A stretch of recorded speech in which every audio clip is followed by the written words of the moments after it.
Not yet, not yet. Well, Green, actually, you can play it right now if you want to. Learn And now. We are going to say hello to the people watching the VODs on the YouTube channel. Hello, VOD Squad. Hi. Hi, Bot Squad. Hi. Hey, bud. Hello. How are you guys What's doing? up? Hi. Hello. Hello. Hello. Welcome, everybody.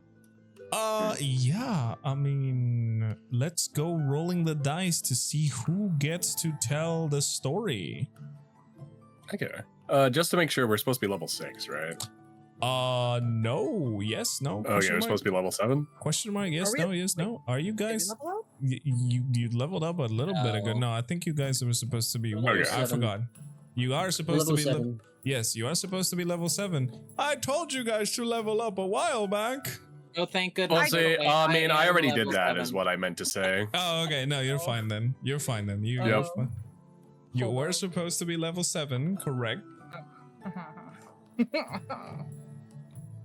What level am I I? can't remember anything from the last session. I can't. Well, let's hope you don't get chosen then. Well, if it, Oh, YouTube it. I mean, if it does hit me, I'm just gonna go AFK It's like, oh wow! Oh, look at that. for What's the that? duration Connect? of reading. Disconnect. Mm, What? yes. Oh, Look at the time. So number 2, it would be Villa Rexmoa. What happened last session? That's unfair. He wasn't Okay, even no, here. No, I mean, you guys didn't have a What? session last week, right? Well, not last Yeah, we week, but didn't do a last session last Yeah, so yeah, it would have been the Oh, session that's I was true. here for. Yeah, Okay, exactly. okay, yeah. It'll be Okay. fine. It'll be fine. So, I might need a little bit of help. Hey, that's fine. You guys can Facing help the him. It's all good. beginning. It's all good. So- Dishonor. So the I beginning actually was that wasn't here for the we beginning. were at Theodric's house, right? Correct. Is that how it began? Yeah. And then, okay, yup. And then I'm starting to remember Ambrose was getting his like mind read by Theodric, if I Mhm. remember correctly. And we're trying to track down his master. And then Taurin, Kipper, and Rexmoa all had a funny side conversation about what we wanted to do, and we decided to not split up the party like responsible adventurers. And after that, I think I'm trying to remember what the outcome was. Did we get on the trail of Ambrose's master? Or like we found out they're not in the city, right? Is that the revelation? Correct. Trying to find Correct. Him. Yeah. Okay. And then after that, I remember the major event was that we went to the jeweler's. I turned my stone into a sick armlet made out of copper because That's I'm a right. cheapskate. It costed way too much. And after that, I think we've decided to go towards Port Strail, I believe. Yes, you did. That sounds Oh, But I will remind you guys that the main event was not exactly the jewelers. As a matter of fact, while Theodric was searching in Ambrose's mind, he realized you guys were being spied on. yeah. right. Yeah, by, what's his That was the name? big bad. Hearing. Perrin. Perrin. Yeah, Perrin. Yeah. exactly. And also there was a revelation that Galarian has also been kind of like I don't know the correct word for it, like kind of begrudgingly, maybe. Well, let's just state the facts. They were in on this plot, and that they were aware that we were being scryed on, and so, which is why he was somewhat aware of the turn of events. And so he wanted to meet up with us, and I forgot what we decided. I think we decided to not meet up with the Galarian. It was shady. No, Yeah. I think you guys I think we actually. did though. Yeah, you guys actually said that you wanted to meet up with him because he was, in fact, trying to take care of you guys with the conversation that him and Kipper had through messages. Mhm. Okay. Oh, we could yeah. always give him a chance, you know. I forgot Yeah. how like ratchet I was. Correct. Yeah, you guys were having a conversation with messages, and Galarian said, "Hey, let's not talk too much. You guys get out of there because there's problems brewing in the Dwarven Kingdom." And he did tell you, "Hey, I will try and find you." Mhm. No matter where you go, I will find Yeah, the you. context of that really makes a huge difference. It's like, I'll try to find you, or I'll try to find you. But I guess we'll see. Exactly. Yeah. And I think that was the gist of it. Correct. Ambrose cried a lot. I remember that too. There's nothing wrong with Ambrose, crying. there was a lot of God. trying to console. Yeah. Yeah. I think the Ambrose only was kind of the punching bag of that session. I Emotional think the back. only other thing that happened was Kipper revealed his dream to Rexmoa, and then I think that was the last of it. That was literally the last thing to occur, yes. Mm-hmm. Then we ended immediately after that. Okay, perfect. DJ said, "No more. Go home." Well, I mean, I At guess work in the morning. there was little tidbits that we learned from that scholar who was theorizing about the different titans when we were Oh yeah, the in the bookshop like a or something? library-esque area. Yeah, Oh, that's bookshop. right.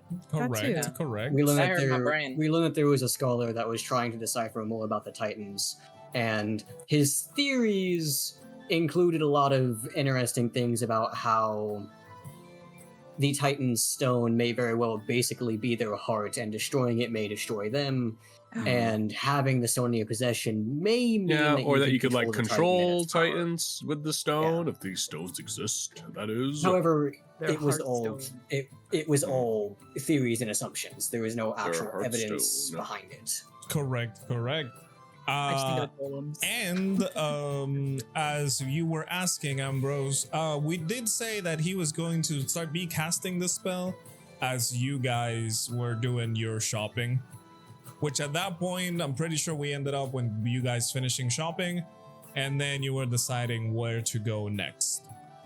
If you were going to leave town, and what were you gonna do?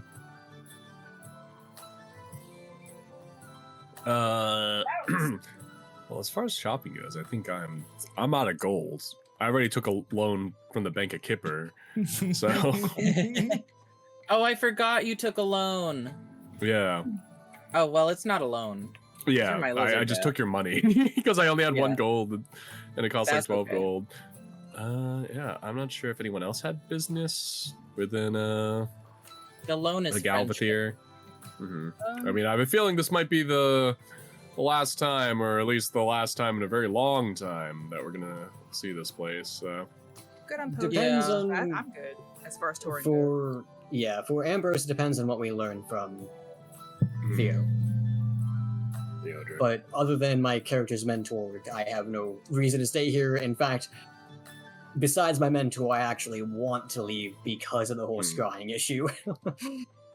Yeah. Yeah, so I guess Ambrose the is thing... not in good hearts because of what's going does on. she have anything to say? Indeed. She Does wanna- she has anything yeah. to say? Do you want to dunk her in like a barrel of pickled eggs for the fun of it? What? That is something that happened last time. I don't know how much you guys paid attention to the writing in the chat, because I know everyone was role playing, but I was talking to Chi in the chat, and Ambrose was having a bit of a struggle bus when it came to his feelings about the companions. That being you all. Exactly. Hey, I think I missed that. But in a good way. Yeah. The I got a conversation between feeling. she and Ambrose was that Ambrose was having some strange, like, almost heartache type issues in response to the things that have happened recently. Got where heartache by the number.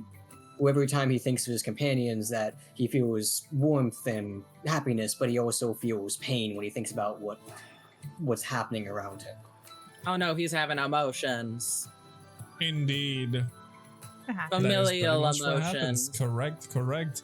So yeah, I mean, that is pretty much where we left off. So as I said, what are you guys gonna be doing right now? As I said, you finished the shopping, you guys got the things that you wanted, you went to the jeweler, got your stuff done, Kipper went to the library, learned quite a bit about theories of the Titans.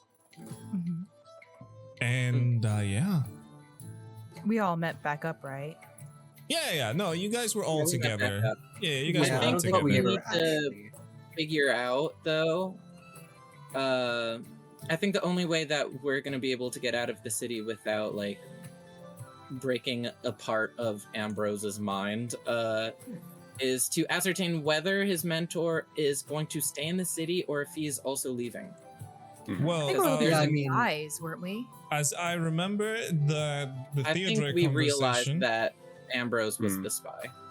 Was that it? I yeah, thought we were more I'm- spies. yeah, Or pretty who was much. remembering? As I remember, Theodric told you, hey, I was going to scry, see if I can locate it anywhere close to the area. Because when he did it the first, to locate it like in the near vicinity, he was not around. So he was just Yeah, going no, to use an so- amplified version of the spell to get more range, pretty much. Right. So basically, right now, while Theodric is doing his scrying, what we had basically decided was to, do any like shopping or anything that we needed to do while we were still in town.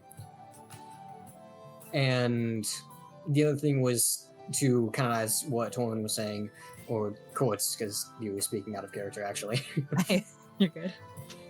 was to see if maybe there were like any spies for the Cult of Fire in town. That That's- way, we weren't just wasting time. Though, of course, how we go about that would be that'd be a topic of itself. Well, as a player, we could always try and find a safe route out of the city. Oh yeah, That's that's right. true. We wanted to see if we could like see if there were like smugglers around or something Yeah. to like get out of the city unnoticed. But the only issue is it would be bad if I was there, because if the Elven City does plan to attack the Dwarven City, anything I look at will give them better leeway into trying to advance the city. They could send Okay. people into those smuggling points. How much is like a burlap sack and a candle? Like 2 gold, 1 gold. It's probably a few pieces of silver, to be completely I was like, honest. gold. Chloroform Yeah. spell. That's a copper. Yeah, It's a probably banana, like- Michael. How much could it cost? 1 gold. It's probably like silver or copper. Let me check real quick on the shop thingies. It's a Um, banana. She suggests pass out trace to try and hide away, We are which up in the would mountains be too. effective. Mhm. I will say, I will also remind you guys that while you were not able to enter the area of the castle, they did not say anything that you were to be detained or anything. You were able to roam around. So That is do with that true, as you but will. We all free there's to go. still the possibility that there is someone watching us. Well, somebody technically is watching you. I'm not referring to that one, you meanie. I'm referring to possibly maybe like there's some like dwarf like keeping an eye on us to make sure we don't do anything, and if we do something shady, The it warden. might cause suspicion. I mean, the guards already don't have high opinion of us, Yeah. and if they were informed of anything happening that happened inside the actual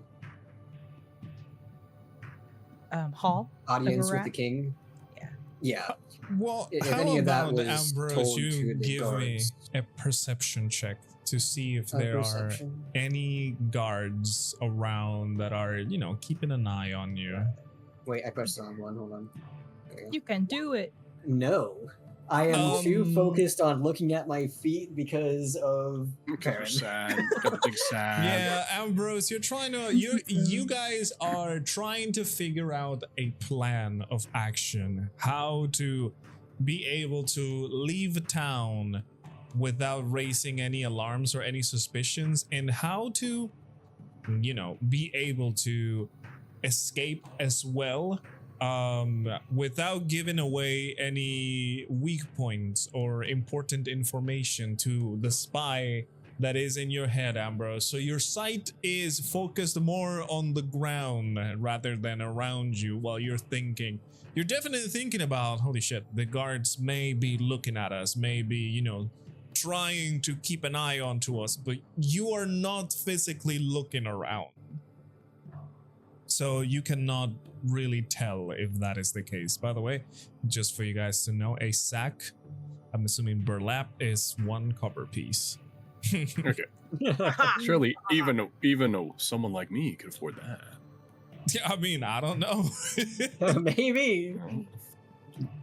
You have been trying to get the monastic life and leaving all your possessions behind. Yeah. Can't take them with you in the afterlife. True. That's not what the Egyptians thought, though. Mm. That's why they put like 40 people down in their crypts when they died, Correct. which was pretty greedy. Correct. But anyways, as I said, you guys, I will also give you this. While you guys are understandably trying to figure out ways to escape and like how to be able to leave properly, I will remind you this whole time that you've been outside in the markets, not really trying to hide. So at this point, any tactic of trying to remain hidden is going to be very complicated. We throw them off our tail, you know? Yeah, that is Do a true. little That is true. maneuver. That is true. That is true. As I said, Theodric was casting the spell, so you guys could go back to him if you want to. Other than Though, that, like she said, there's a good chance that he may just find us when he's done. true. Other than that, what is the plan of action? As I said, you guys are right now in the market area. As much as I want to say, like, let's go ask around and see if anyone's seen shady individuals, unfortunately, we all that exact description. You know, maybe like will attract like. Everything Possible. Cool. I mean, just saying, I think we look pretty cool. Flex. So what's everyone's thoughts on finding those smugglers? Kipper, I mean, you are pretty well versed in all things sub-legal, let's say. Where would you go if you were, you know? Before you answer, she lets Someone of out the a- extra legal.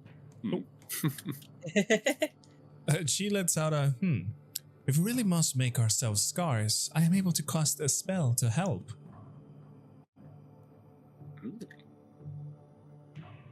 Tell us Well, more.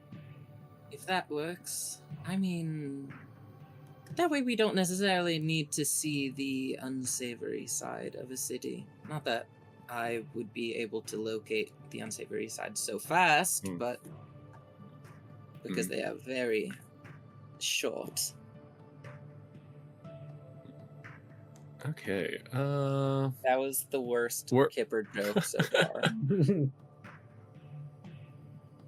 Also, we're still in the market, right? Yes, you guys are. As I said, you haven't left the market. Okay. You're pretty much in the middle of the more like populated area, probably at this point.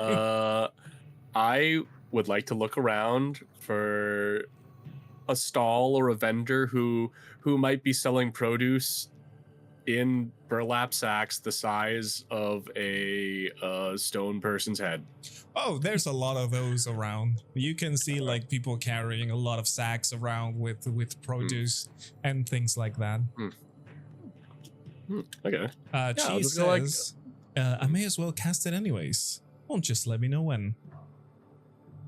I think the sooner rather than later, and let's just make our way out. Okay, just 1 second. 1 second.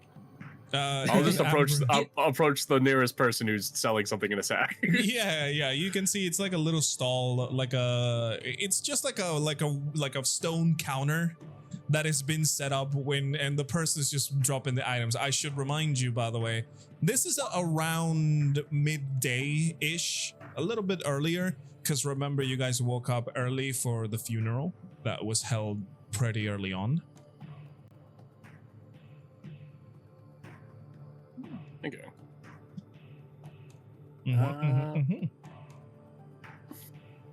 So I'll just ask him. It's like, oh, good. It's still like, is it still the afternoon? It's morning. Oh, good day, my friend. Water's blessings upon you. I just so happen to notice that you are selling things inside of lovely looking cloth receptacles, also known as like bags. Okay. Kipper's like visibly rolling his eyes. You can see the man is like staring you up and down as you're talking, just kind of nodding along with what you're saying. Mm-hmm. So I wanted to ask, how much to procure such a thing from you? How much do you charge for your service? He goes, "What? You looking to buy a sack?" Well, can I have the stuff inside the sack too? Is that a part of the deal? And he just kind of turns around and looks inside the sack. Let me roll a dice to see what is it that you are going to get inside this sack. Okay. That was very, very simple. Inside this sack, the sack is pretty much full of mushrooms, like edible ones. And he says, that's all right. I haven't finished setting up my stall. I'm sure. Do you want the whole sack? And he just procures a very decently sized sack full of mushrooms. You can see they're kind of like almost like bulging over the sack. Yes, the whole thing, depending on how much you're gonna say it's costs. Well, the sack is almost worthless to me, but I was thinking, well, I do sell these mushrooms, a few silver pieces per handful. I can probably part with this sack for, I don't know, 50 silver pieces? 50 silver pieces, you say? Do you guard these mushrooms? Are they perhaps from a family farm around here? Not Rexmoa. You know we are a little pressed on time, right? Oh, yes, that's correct. How about I give you all the silver pieces on my person, which is to say 42 silver pieces. Yeah, you can see the man is just like visibly confused about like you're rushing and like your dialect and everything. And he goes, all right, 42. So it's a deal. Yes, Okay, I put the pieces on the stone counter, and then I take the sack full of mushrooms and I just turn the other way. Yeah, sorry, we have to get going. You can see like the man, like I said, the stall is empty. He was just starting to set it up, and he's just like what the hell is going on? As you drop the silver and just leave with the sack, and he goes like, okay, well, it's fine. He starts counting the gold pieces, and then he just kind of lets you be as you guys leave. Taurin would be Well, visibly shaking her I head. suppose we're going to be eating mushrooms with every meal from now on. All right. Okay, so I'm going to empty the contents of the sack into my bag. Oh, okay. And then I'll just hand it to Ambrose, and I just say, you might need this. So for the sake of adding it to the inventory, I will say that you get a sack with like about, I don't know, like 3-4 pounds of mushrooms. That is a lot of mushrooms, by the way, because mushrooms weigh very little. Not anything. Yeah, it's My about goodness. like 3 or 4 I pounds hope we can of actually mushroom. eat these. I didn't even ask what the. Oh, ZJ Yeah. said they were edible. Okay. They were edible, yes. Those are edible mushrooms. You would be able to know from like smell and just looking at them already. Yeah, you 5 got pounds your of mushrooms. your bag is now full of mushrooms, and you have the empty sack that you've just given to Ambrose. Yeah, they're just like mixing with everything. You kind of hear like various noises Yeah. coming from the bag. With a lot of things, those mushrooms are gonna get squished. The contents of your bag are never not going to smell like mushrooms from now on. Mhm. You know, I for one think they have a rather pleasant aroma. I Kinda think shrimps. they need sauce when we cook them. Just any sauce. Portobello. That's a mushroom, not a sauce. Huh. Mushrooms. Uh, What mushrooms are they? Okay. I'm ready now, Chi, and I believe everyone else is ready as well. Mhm. I think yeah. she says that already is- casted it. She, as you guys leave the okay. stall, she will cast Pass Without Trace. So now everybody gets a +10 bonus to your sneak. And to describe it is as if a blur would happen to you guys, like around the area where Chi is, which at this point I'm pretty sure, Ambrose, you're still holding Chi from the last time. I don't remember. Yes, okay. Yeah, So- Ambrose is carrying Chi again. Around Ambrose and Chi for that matter, you would have this aura that you guys can feel, how your body themselves feels less detected. For the people outside of the aura, you would be a blurry image of yourselves. They could still detect you, but it would be a lot more difficult. Nice. Right, so what is the just plan of cast action? chloroform to anybody who notices us. All right, so It's what just is me the plan pulling of out actions? chloroform from my bag. I guess the plan is to. Oh, by the way, Ambrose, do you Leave put the the bag city. on or not? No. that is an No. important Okay. question. I'm not putting the Am- bag on right now. Okay, you don't have the Ambrose. bag on. Let's But I- remember that. I'm not exactly looking straight up either.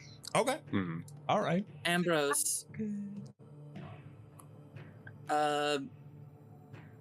it might be if you decide to put the bag on now, which it might not be a bad time to put the bag on.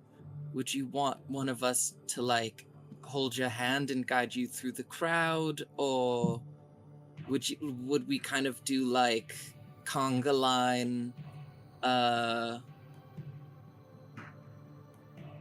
What's gonna happen? Do you want like a stick?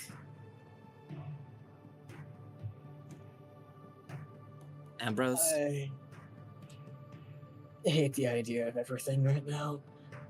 Oh, she would say, one moment.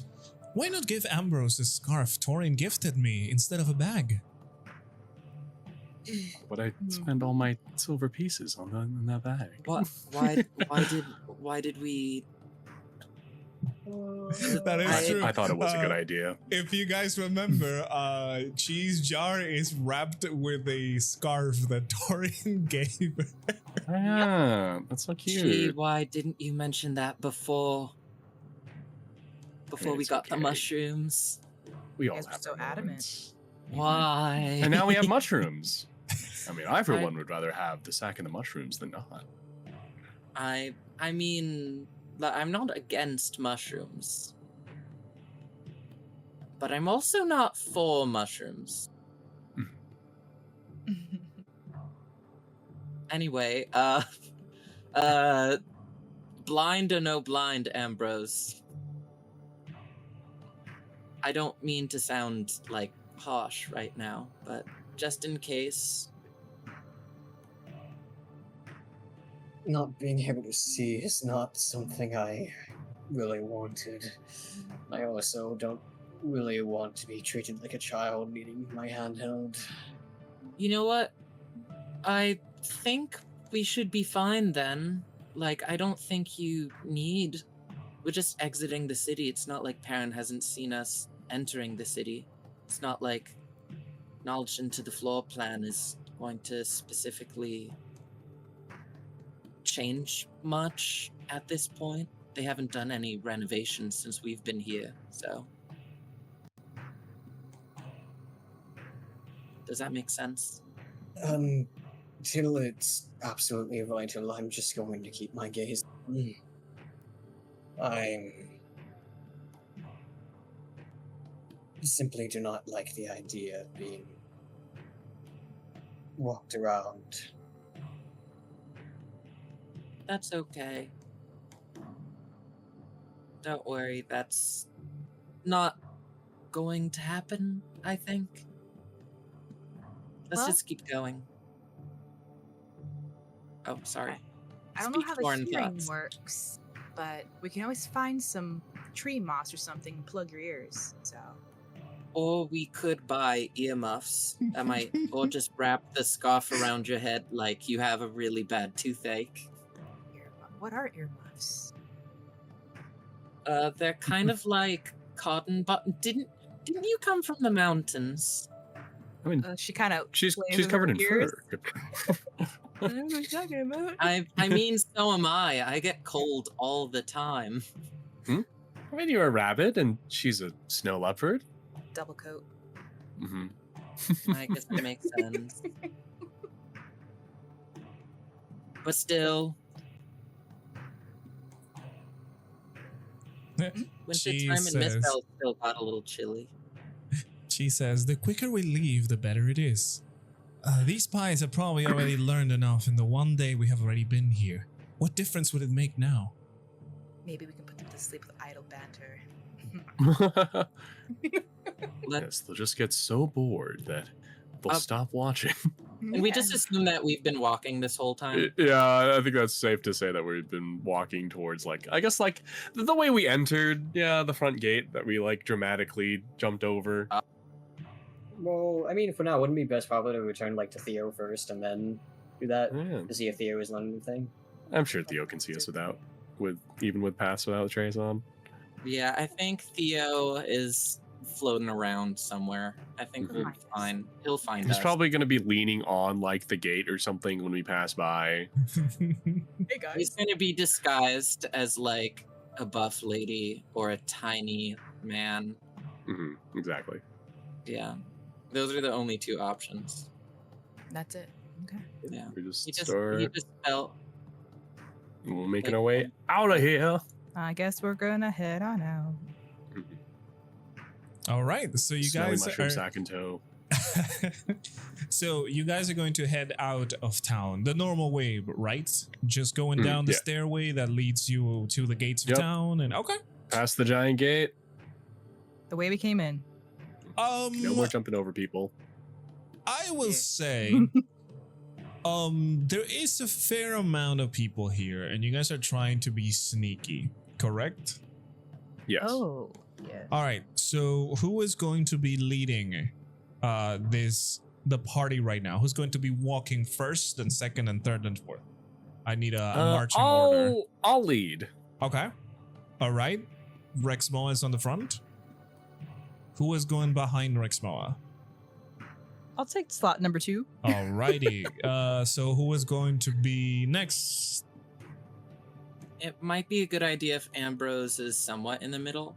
Yeah, I think. Yeah, I mean, I agree. have Alright. to be with All right. So the marching order would be Rexmoa, Taurin, Ambrose, and Kipper. Understood. So I want you all to describe to me how you are going to try and move around the crowd, and we'll go with specific roles for that. Mhm. Okay. As the person in the lead, I think I'm going to try to find the biggest gaps, because I don't think it'd be a problem for me and Kipper, but Ambrose and Taurin might have a more difficult time. So I'll focus a lot of my effort into just finding a easy route for them to make it past in this crowd. All right, then I would say you're gonna be like dodging, just kind of slipping through the gaps between people. I want you to give me what would it be? I think an acrobatics check would be best. Don't fail me now. Mm-hmm. Wow. Okay. Okay. All right. That's fine. All right, we'll go with the next person. Taurin, what are you doing to avoid the crowds? Why is a raven like a writing desk. Can I turn into a bird? Yes, totally. You have your things. Okay. What do I gotta roll to? No, nothing. Or- If you just remember to tick down one of your wild shape points, because you should have like 2 or 3. I'm pretty sure 2, maybe. I don't 2. remember. Yep. Make sure to tick one of those down. That would be 2 actually, because you shapeshifted before in the when Yeah. we were in the funeral. So We didn't long rest. Uh-oh. no, Okay. you have not. So this would be your last freaking wild shape point until your next rest. But that's fine. Yeah. Taurin, you are able to turn yourself into a crow, you said? Yeah. Okay. You're able to turn yourself into a bird and you can fly overhead. I would say for you to keep in yourself in the field of Pass Without Trace, you would be kind of circling them around in the whole area of the Pass Without Trace, which is a fairly decently sized area. So Taurin, you don't have to roll anything. You're pretty much hidden at this point. Gliding. Correct. Ambrose, how are you going to avoid the crowd? I am rather defocused and not paying very close attention to what's going on. So I am likely just by happenstance walking into people. Okay. So you're not trying to avoid anything. Not necessarily, no. All right. So then roll me just a normal d20. No modifiers, no nothing. We'll see what happens. 3. Oh boy. Okay. Oh no, I just Lord, about what I would have rolled, honestly. We'll see what happens after Kipper. Kipper, how are you I avoiding the think crowd? Kipper's focus is going to be Ambrose right now. Is there a role I can do to help Ambrose? In theory, you would be able to, but Ambrose is deliberately not dodging or anything like that. Also, this is not, as I said, it's the same thing. Ambrose is not doing anything to avoid it. So this roll is for me to give something that happens. It's not a skill check per se. No, maybe we should just pretend to be like a ghost. So Very Kipper, as I said, you clumsy technically cannot help him because he's not doing anything. So that's why I ask you, what are you doing? Okay, I guess I will just use stealth and I'll just keep an eye on Ambrose. Okay. So just give me a normal Oh, wow. stealth check. Oh, you are at disadvantage. Okay. Oh, wait. That is still plus 10. Jesus, wait. Oh, yeah, that is still plus 10. That is still plus 10. So it is a very good roll with the plus 10. Okay. All right. So let's go over from the top again. Let me roll a little something for you, Rexmoa. Oh, you are lucky. Okay. Rexmoa, you are able to slip through the crowd pretty much undetected. You almost bump into somebody as you were moving out, which it would have been quite the commotion because this person was carrying a large crate full of things. But lucky for you, within the last millisecond of you about to bump this person, your monk instincts kick in and you just push yourself back, and this person remains, I guess, standing up. And you're able to pass through the crowd onto the stairways that lead to the exit. Taurin, reset it. You are hidden. You have nothing to roll. Okay. So you're just following along with them. You are a nice leopard printed crow. Oh yeah. Yeah. Ambrose, with your 3, let me Hey. roll a little something. Oh boy. Okay. With your 3, Ambrose, you are walking about, as you mentioned, you are not really trying to avoid anybody. You're just going about your day, not even caring about pushing people, right? Yeah, I'm not necessarily trying to push them, but I'm Right, so right, but you're focused on not- staring at my feet. Yeah, exactly. that- So you're walking in your lane and you're not scooting to the sides if you see somebody that's kind of Mhm, in yeah. your, yeah, okay, I got you. All right. Ambrose, as you are passing through this crowd of people and getting to the stairs, you manage to, unfortunately, bump against one of the guards that is patrolling around. That's like the worst thing that could have happened. Oopsie. The guard just kind of stumbles back and he turns around, and let's see if they spot you now, because you are still pass without trace. So I want you to give me a stealth check to see if he spots you or not. It is. It fortunately does have disadvantage because I am wearing heavy armor. Oh boy, that's 18. still an 18. That's still an 18. Oh wow. Ambrose, are you holding cheese jar at the waist? I'm pretty sure it's at the waist. Look, Probably at the waist currently, yeah. Oh, that is almost, dude. He rolled a 17. Jesus. Whew. That was almost something. The guard stumbles forward. He turns around and like tries to find who pushed him. Because obviously you're a big guy. You're not trying to move from your lane. You're focused on walking through and go into your destination. You're not even looking. So you are pushing people. Some other people are like, whoa, what is going on? Some other people are blaming like other people passing by. And the guard gets pushed pretty hard. He stumbles and almost falls like on his face. And he turns around and he starts like, hey, what's going on? Who's pushing around here? And he starts looking about. You can, well, whoever is perceptive enough, which I would say, Taurin, you would be very perceptive, and you would be very perceptive, can tell that the guard is he's looking around and he kind of glances in the direction that you guys are moving. But your pass without trace spell makes it that much difficult for him to spot them. So you are simply getting lost in the crowd, and by barely you are able to escape. I will say though, the guards will be suspicious now. And you have arrived to the stairway to the exit. And Kipper, for you, let me check. Okay. Kipper, you notice what happened with Ambrose. And as a matter of fact, you were staying a tiny bit behind, just kind of guarding the rear in case of something happening to Ambrose. And sure thing, you see how Ambrose just almost knocks this guy down.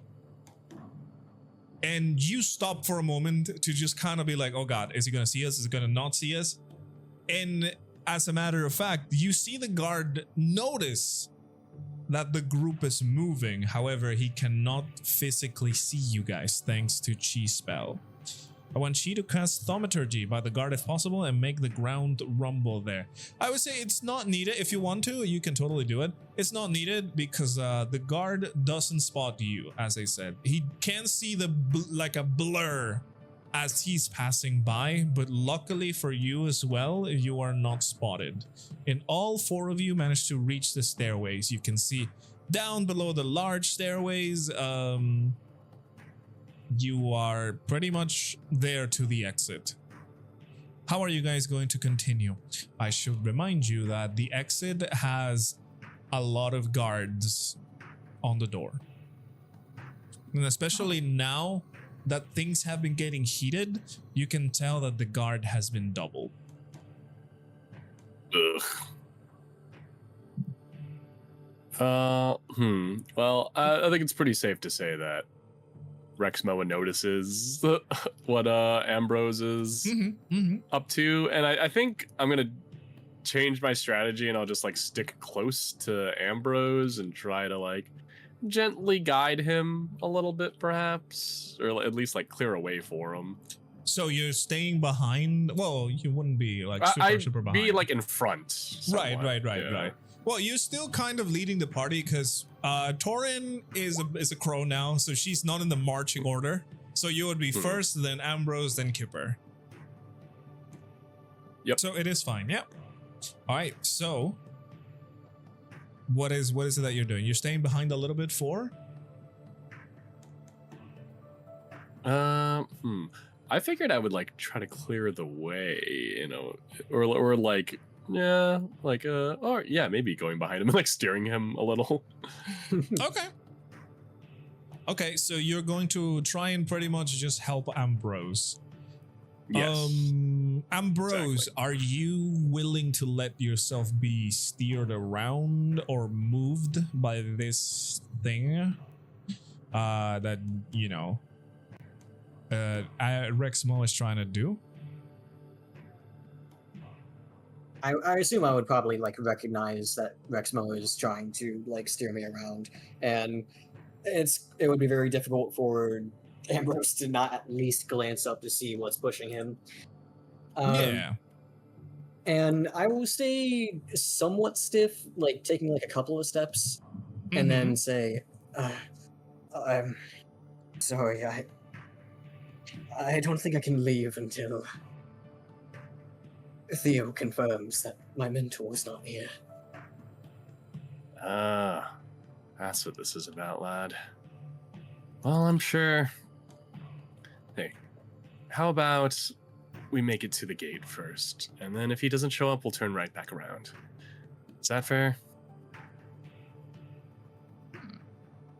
I stay still for a moment before giving a very, very small glance before I return to looking at my feet and say,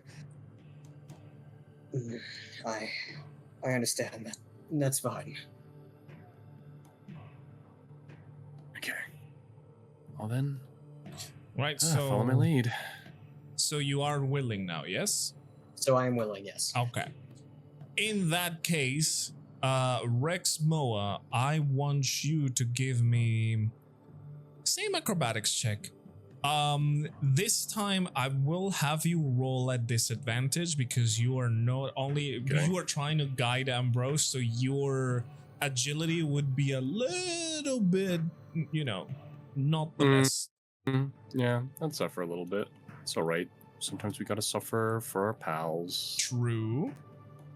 Did you want me to roll something as well? If you're, well, that's what I was about to ask you. You're just pretty much letting yourself be moved, right? You're All right, not disadvantage. Yes, essentially. Yeah. Yeah. Okay. Alright. So no, don't roll anything. Woo! Damn, that's Damn. still pretty fucking good. That's really good. Okay. Still rolled. Right. My it first was- rodeo.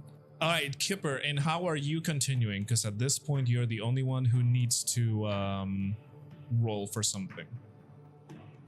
Okay, I guess I'm gonna roll to follow everyone. Well, like, how are you going to do so? Yeah, you would be seeing. once again, stealth.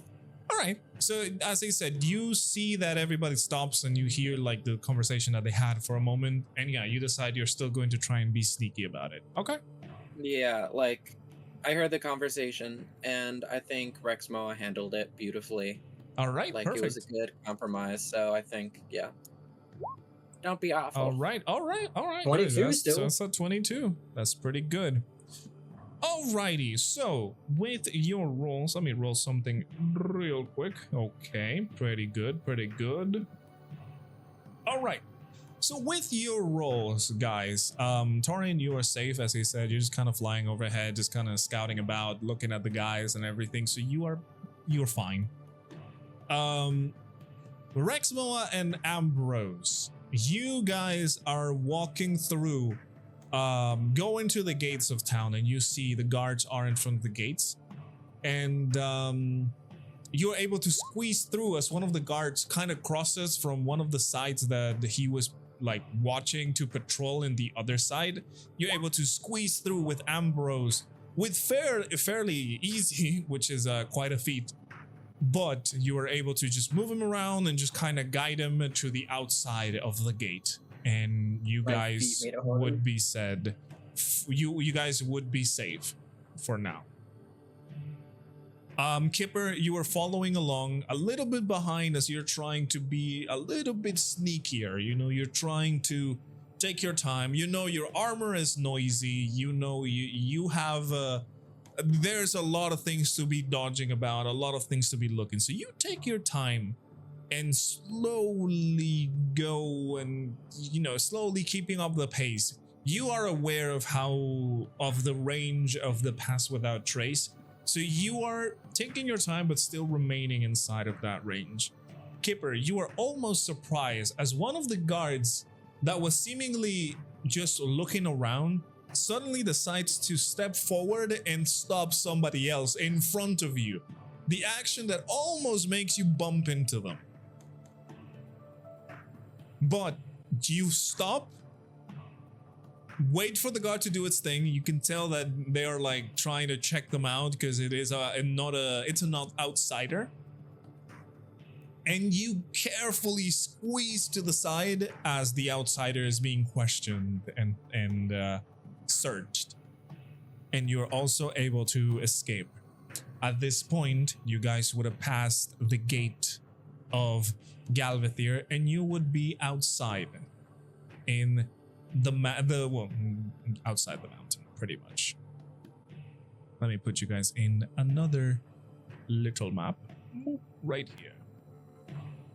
Taurin, as soon as you exit the gate threshold, you just fly off and to scout about. You are completely safe and you can just be flying about as you're doing that. And yeah, the party is now outside of town. You can see the usual traffic of people coming in, people coming out. There's some carts, some merchants, some other things. You also notice, as I mentioned before, how outsiders are being checked a lot more than they were even like yesterday when you were here. The guard has definitely doubled. But at this point, you guys are not worried because you feel the cold breeze of the mountain air as you are finally out of the Dwarven Kingdom. Even though you are just outside the steps to get into the gate, it feels not as tense as it was before.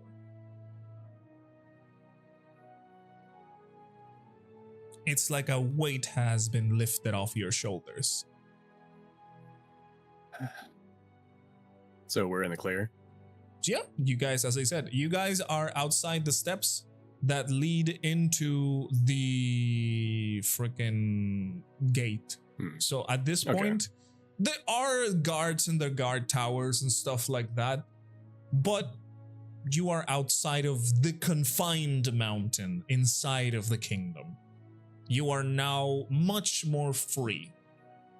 That's why I said Taurin just kind of flies off and starts just circling you guys above. As much as I appreciate the city of Galvathir, I much more appreciate the open world. Feels quite stuffy in there. Don't you all agree?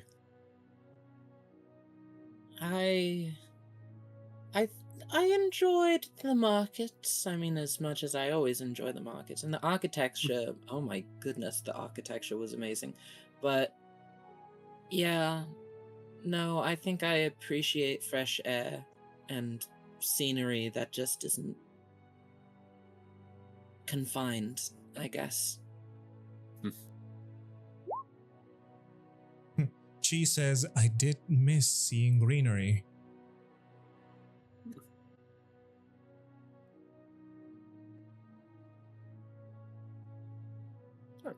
Well, we'll make sure to pick you some flowers on the way to Port's Trail.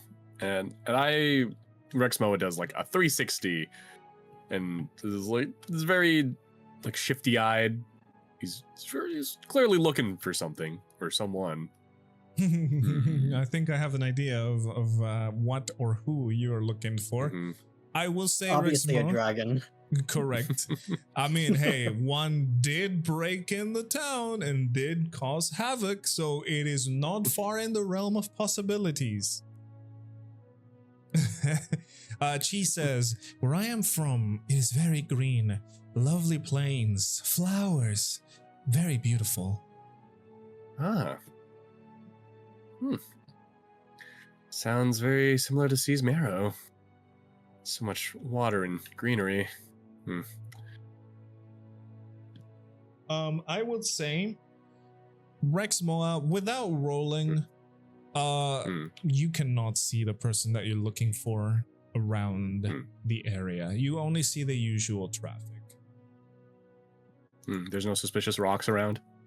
I just start lifting up like rocks and like Yeah, you just walk like around to touching like plants. a wall, yeah, and start like looking around some bushes and like searching. Exactly. But no, so far you have not encountered this suspicious wizard that you're looking for.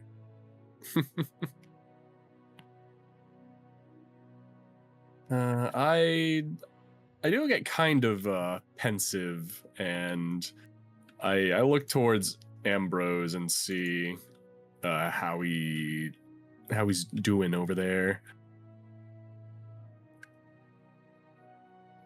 I have started to look up a little bit, but it's obvious I'm trying to avoid casting my gaze on any specific individuals, as well as like the gate itself, including like the general like guard that's stretched out. Well, I will say that you're still around the pass without trace, so if you're just kind of actively trying to like not bump into anybody, you would not be seen. We're just gonna say that's the case, because the pass without trace lasts what, like 10 minutes or so? I believe it's 10 minutes, yes. Yeah. So I would say that you're in the tail end of the pass without trace. Still a couple of minutes left. Couple of minutes. It's an hour actually. It's an hour. Oh, then you still have plenty of time. So yeah, for the purpose of the pass without trace, as long as you guys are trying to actively like kind of not bump into things, you guys would not be detected. Okay. Yeah, at this point, I'll be paying a little bit more attention now that we're not literally inside the city. Mm-hmm. Of course, I realize we're still technically in the boundaries of the city, but we're not literally inside like the quote like gated community unquote. Right. So I'll be paying at least a little bit more attention. That way, I'm not like accidentally hurting someone. Yep. As I said, if you guys are doing that, I mean, you can like quite confidently say that you're not gonna be spotted. Just so we don't have to roll every few minutes and yeah. However, that being said, it is also pretty obvious that I don't seem very.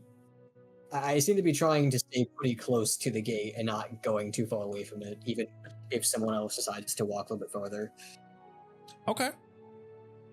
I will say you are the one who has the pass without trace, so people would have to stay around you if they wanted to continue not being spotted.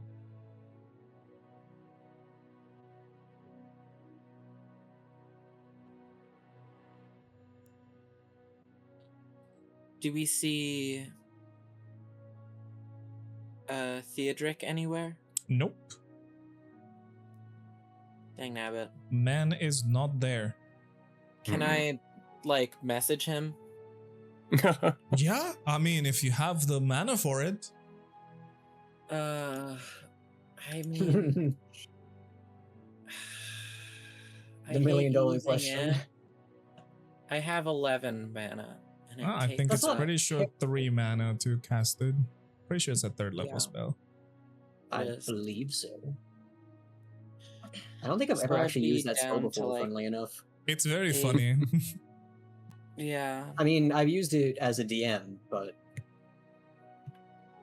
I'm like, I feel like I'm everyone's pager right now. So are you going to use it? I think it's important. All right. What is your message? I will start counting. I'm not. I need to tell Ambrose what I'm gonna do. Okay. Just let me know when to start counting. Okay.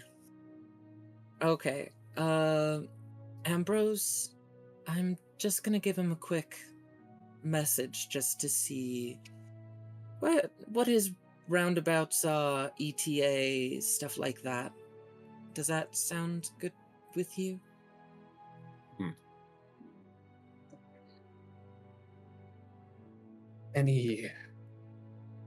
Anything to reduce the heartache. Oh, buddy. Okay. Let's. Rexmoa eats a mushroom. It's very nice. Okay. I'm gonna start. All right. I will start counting. All right. I'm starting the count right now. Theodric. Mm-hmm. We are at the city gates. Mm-hmm. Any news? Are you coming?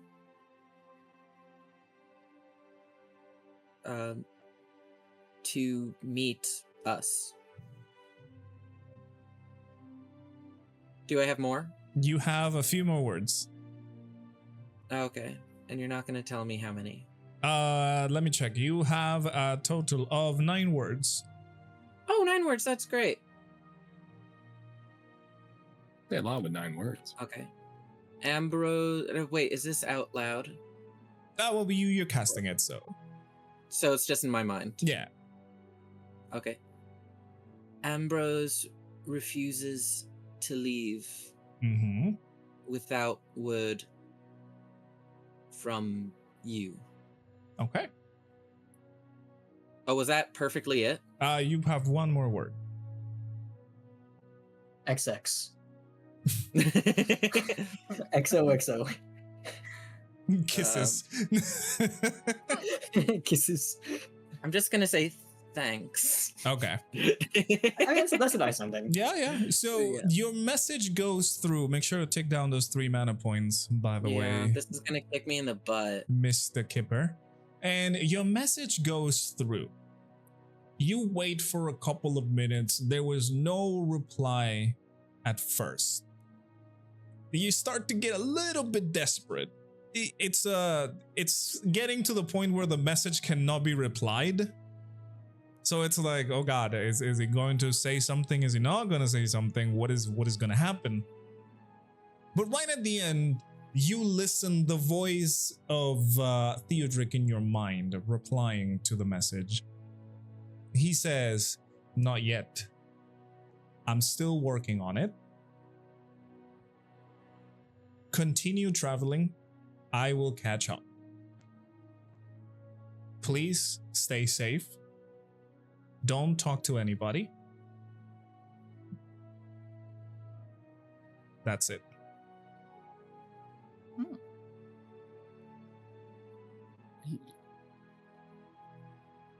It's gonna be difficult. Rexmoa is quite the yapper.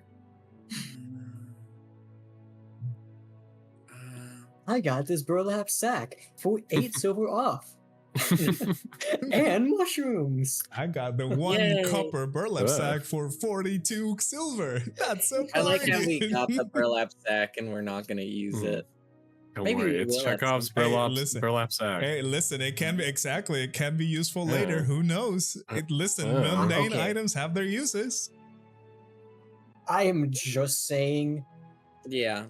Ambrose has already murdered a person through the use of a cauldron. Yes, that is true. Oh, I keep forgetting about The that poten- traumatic experience. It was The not potential even. for a burlap sack is there. Listen, it was Just not even. saying. It was not even the cauldron. It was the hot liquid in the cauldron. Yeah, it was the hot liquid. So- Being in the cauldron was also bad. Yes. Yeah. Okay, so he took his sweet time, but he did reply. Mm-hmm. So Theo he said he's going to meet us on the road and that he's currently looking into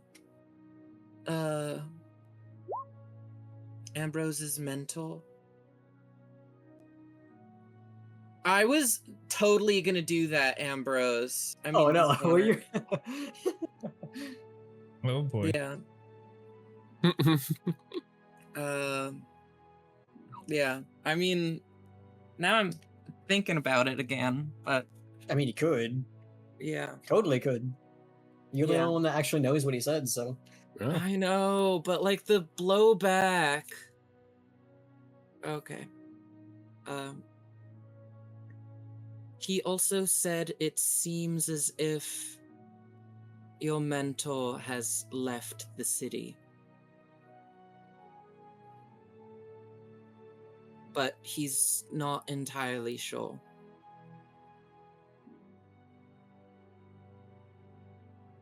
He did I say he will will- meet up oh. with us at a certain point on our journey. Of course, you know how mysterious he is, but I have a feeling it'll probably be within the next 2 days.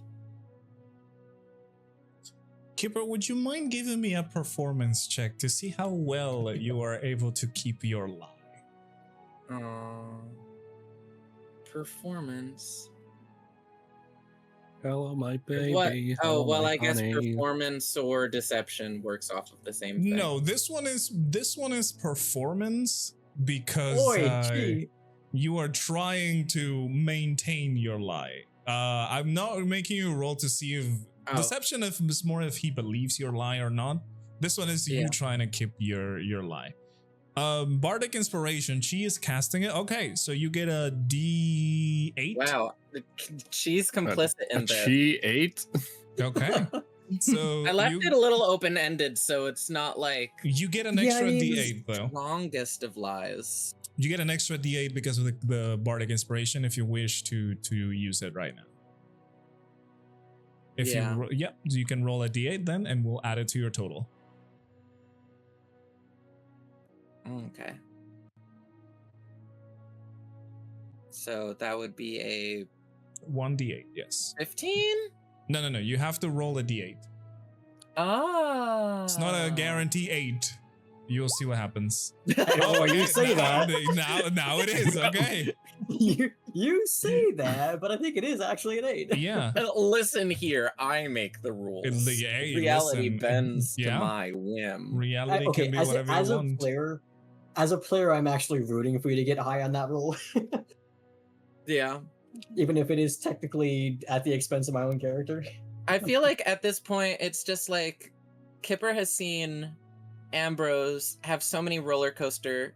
Like he was finally healing. He was literally finally healing. And Mhm. then his mentor appears and Perrin is like, oh yeah, I'm inside of your brain. Correct. And I think Kipper is just kind of like, just wants to help in some way, but literally has no concept of how to do it if it's not like physically healing someone. Okay. A smorgasbord of emotions. So Yeah. Kipper, you start very shaky when you start to tell your lie. But suddenly you feel the boost of confidence. Obviously, you from Chi's magical assistance, you feel the boost of confidence that will have you speaking in a very trustworthy tone. Whether Ambrose believes it or not, I will not metagame those sort of aspects. However, I will say you are convincing, Kipper.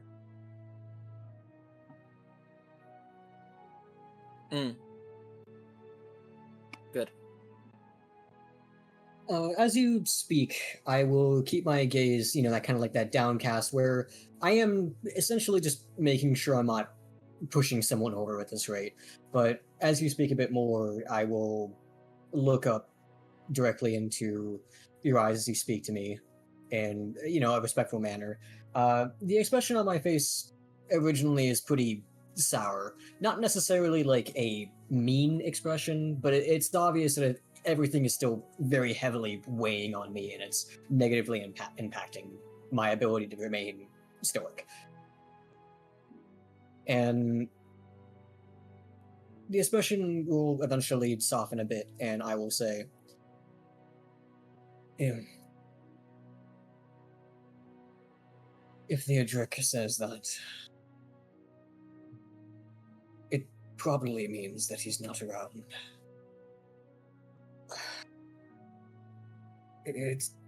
He is correct. Everything is correct. You all correct. We should get away from the town.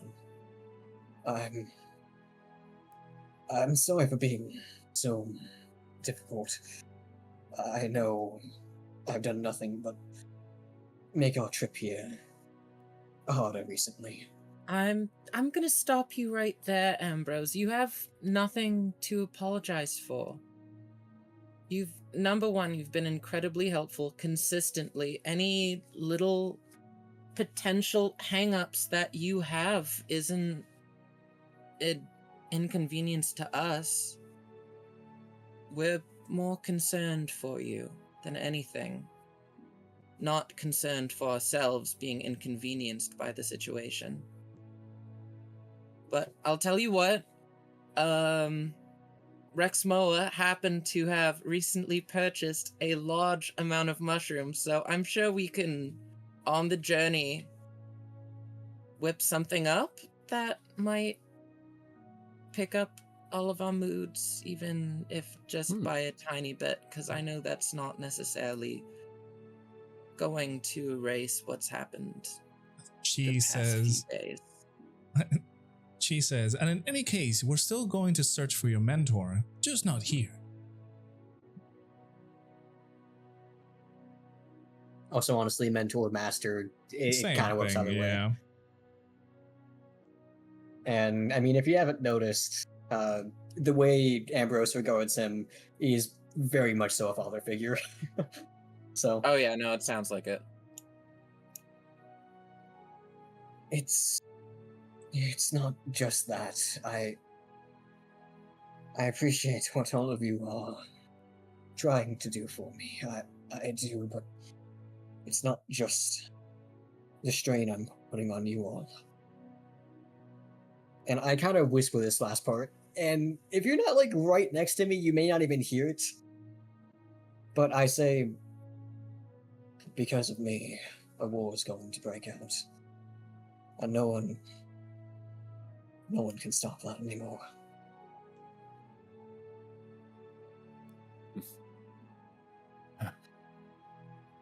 Lad, that is not your fault. The powers that be have been, well, having their effect far longer than either of us have been alive.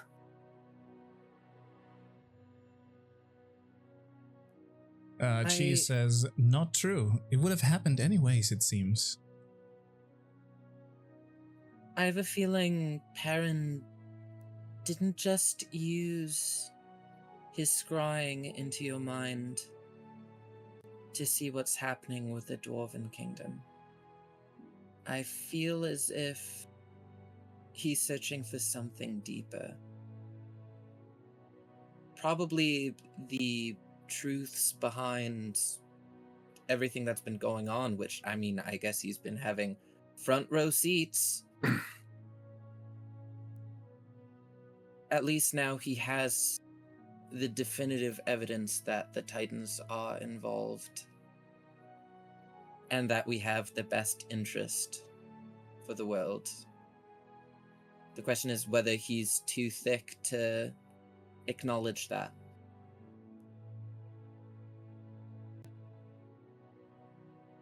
And Kipper's kind of somewhat directing that at Perrin. Okay. Interesting. Okay. So, party of adventurers. Oh, actually, let me read what she says first. And it isn't like you are simply letting things be. We will all be doing our part to fix things. So, while you guys are having the conversation outside, what is the next course of action? Keep going. All Oh right. wait, I guess we should say this in character. So,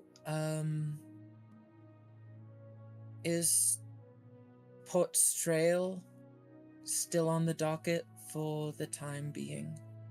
It just seems like everything's converging at that point. I feel it's either Port Strail or we could make a quick stop at Taurin's village, but that depends on Taurin and Ambrose and, I mean, everyone in this group, of course.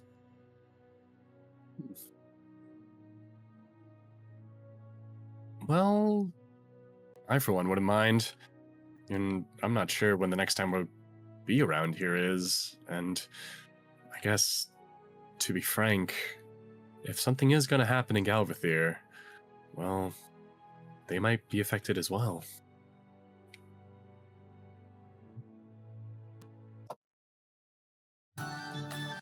Whoa. That was Doing the That music. kind of that scared me. Not gonna lie. Happy chipper music. I was like, okay. Damn. where are those dances coming from? Da, da, da, da, da. Did we suddenly get attacked by satyrs? Oh boy. Yes. Finger slip. I just Jeez, like It's you're okay. instantly playing- saw like court jesters with tambourines just dancing around. So Gee, yeah, you're playing as, too heavily. No. I feel like The this is court hag miracle. scenario again. Courts, by the way, Taurin, you are flying about as a crow, but as I said, you know this. As I said, remember you can come back at any point, or you can just land and remove your wild shape so you can just be your own self again And have a conversation. and have I a mean, you guys are conversation. doing your thing, so I didn't want to like butt in. No, but- No, but no, we that's were fine. Oh, That's, right. I'm just talking saying. about Our your thing. town. It's Let's your use thing it. as well. So. Yeah, I mean, I this mean- conversation involves you just as much as anyone else. Well, it involves you more than most of us, really. Especially Yeah, at the end like of this the- conversation, yeah. Visiting your town potentially. Potentially. It depends on you. That's what Yeah. we just asked. So get Yeah. in I mean, character. I would hate to and like get visit your in gear. town. Like, you think we're going to Port Strail, and then we end up there, and then you're like, actually, I didn't want to go back home. And like, whoopsie doopsie. Backstory time. I mean, it'd be kind of out of the way. But we could. I In will say, character.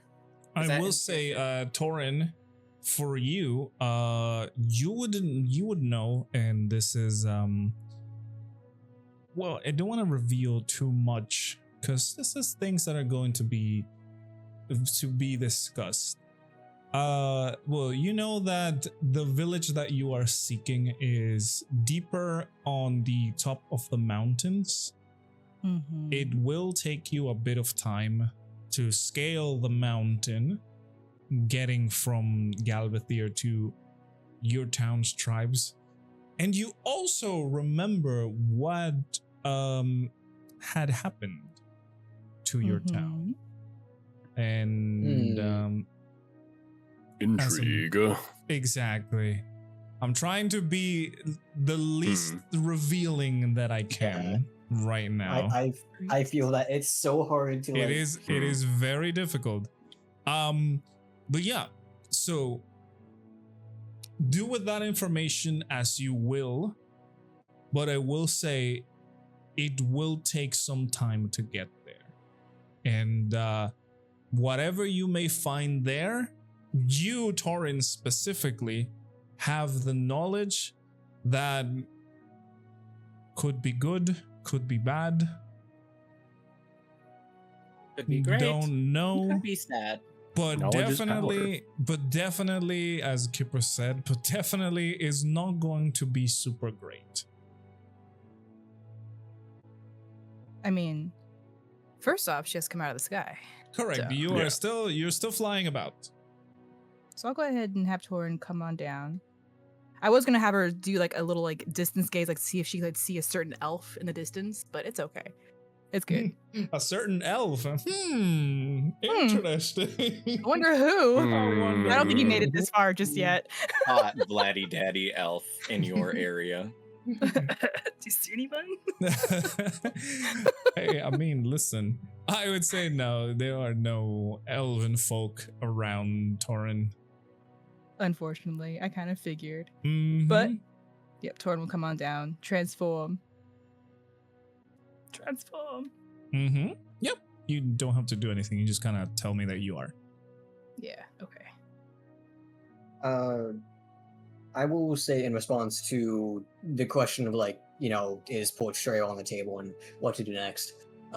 Notably, when I say the first part of this, I will have a rather disgusted look on my face. I will say, I'm fine with going to Port Strail.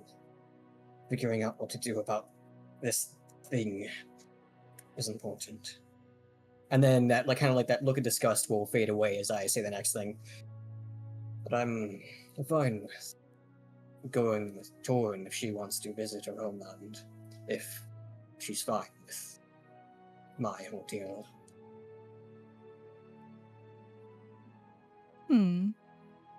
Well, I don't think they wouldn't mind a visitor or two. It has been a while. And who knows? Maybe they can help. Yes, maybe we could help each other. I mean, We also don't know which way Ambrose's mentor went, so there's a possibility that he went further into the mountains. he could have. They would know the answer to that for sure. Ah, yes, that's right. Sounds like we're all in agreement then. You wouldn't happen to, I suppose, know a way to circumvent Galvathir to get home?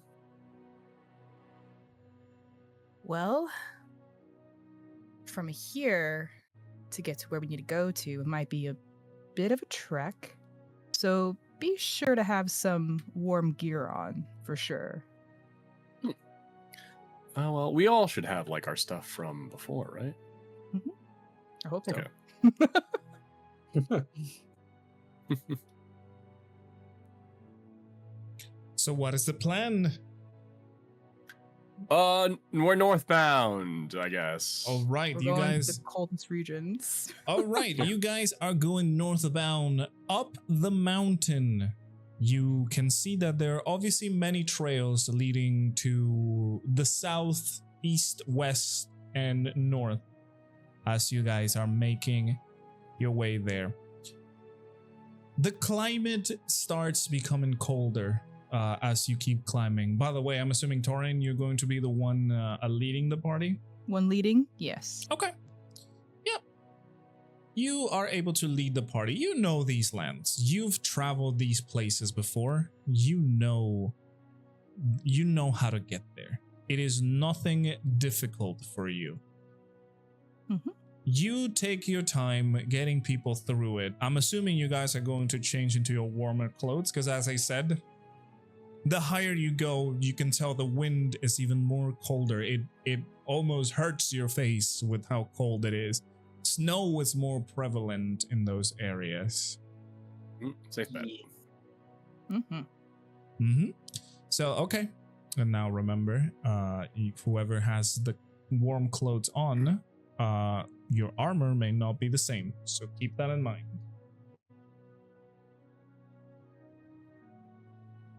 Oh. You guys take your time to get there. It takes you quite a few hours. You came out in the morning outside of the Elven town and made your way up. You managed to arrive there. Actually, let me check something real quick. Okay. Yeah, you make it actually a little over halfway in the time that you guys have sunlight available. That's not bad at all. I kind of expect to be further, not gonna lie. Well, you're kind of going up and further into the mountain rather than, distance. So I would say you guys take the whole day to get around halfway. Exactly. Plus, Taurin knows the area, so your path is a little bit more streamlined rather than just going around asking or looking for directions or following a map or whatever. Got it all memorized. Exactly. You manage to settle down and make a camp for the night. It is very cold, as I said, and you guys can even see how it's lightly snowing as, night settles and you guys are going to, camp in the wild. Make sure you guys take down one ration for the day. And Mushrooms! No rations, only mushrooms. Hey, if you want to use the mushrooms as food, I would say the mushrooms would give you, Rexmoa, about 4 rations worth. Remember that a ration is food for the whole day. Oh, can I Yeah. also roll to forage a little bit? Yeah, sure. What I'm are you down to share trying some to look mushies. for, though? I plants. I have to look at what kind of plants are in the area. You never know if it's going to be medicine or if it's going to be food. Usually, you don't have both at the same time. Yes, That's just that how is correct. forage can be. That is correct. So let's see. What was it that you need? A survival check. You have to roll me a survival check to see if you can forage or what you forage. Kipper. Survive. Let's see. And that would be just normal roll, right? Normal roll, correct. Okay. 13. It's doable. Mm-hmm. Exactly. Kipper, as you are walking around while you still have daylight, you manage to, get a glance of whatever is growing around the paths of the mountain. These are less, I guess, these paths have less traffic, so there are certainly a lot more plants than you would be able to find in, the more areas with more transit. However, it is still a very cold place in wintertime, so it is much harder for you to find better ingredients. You are able to forage some aromatic herbs that would be great for cooking with. Yes!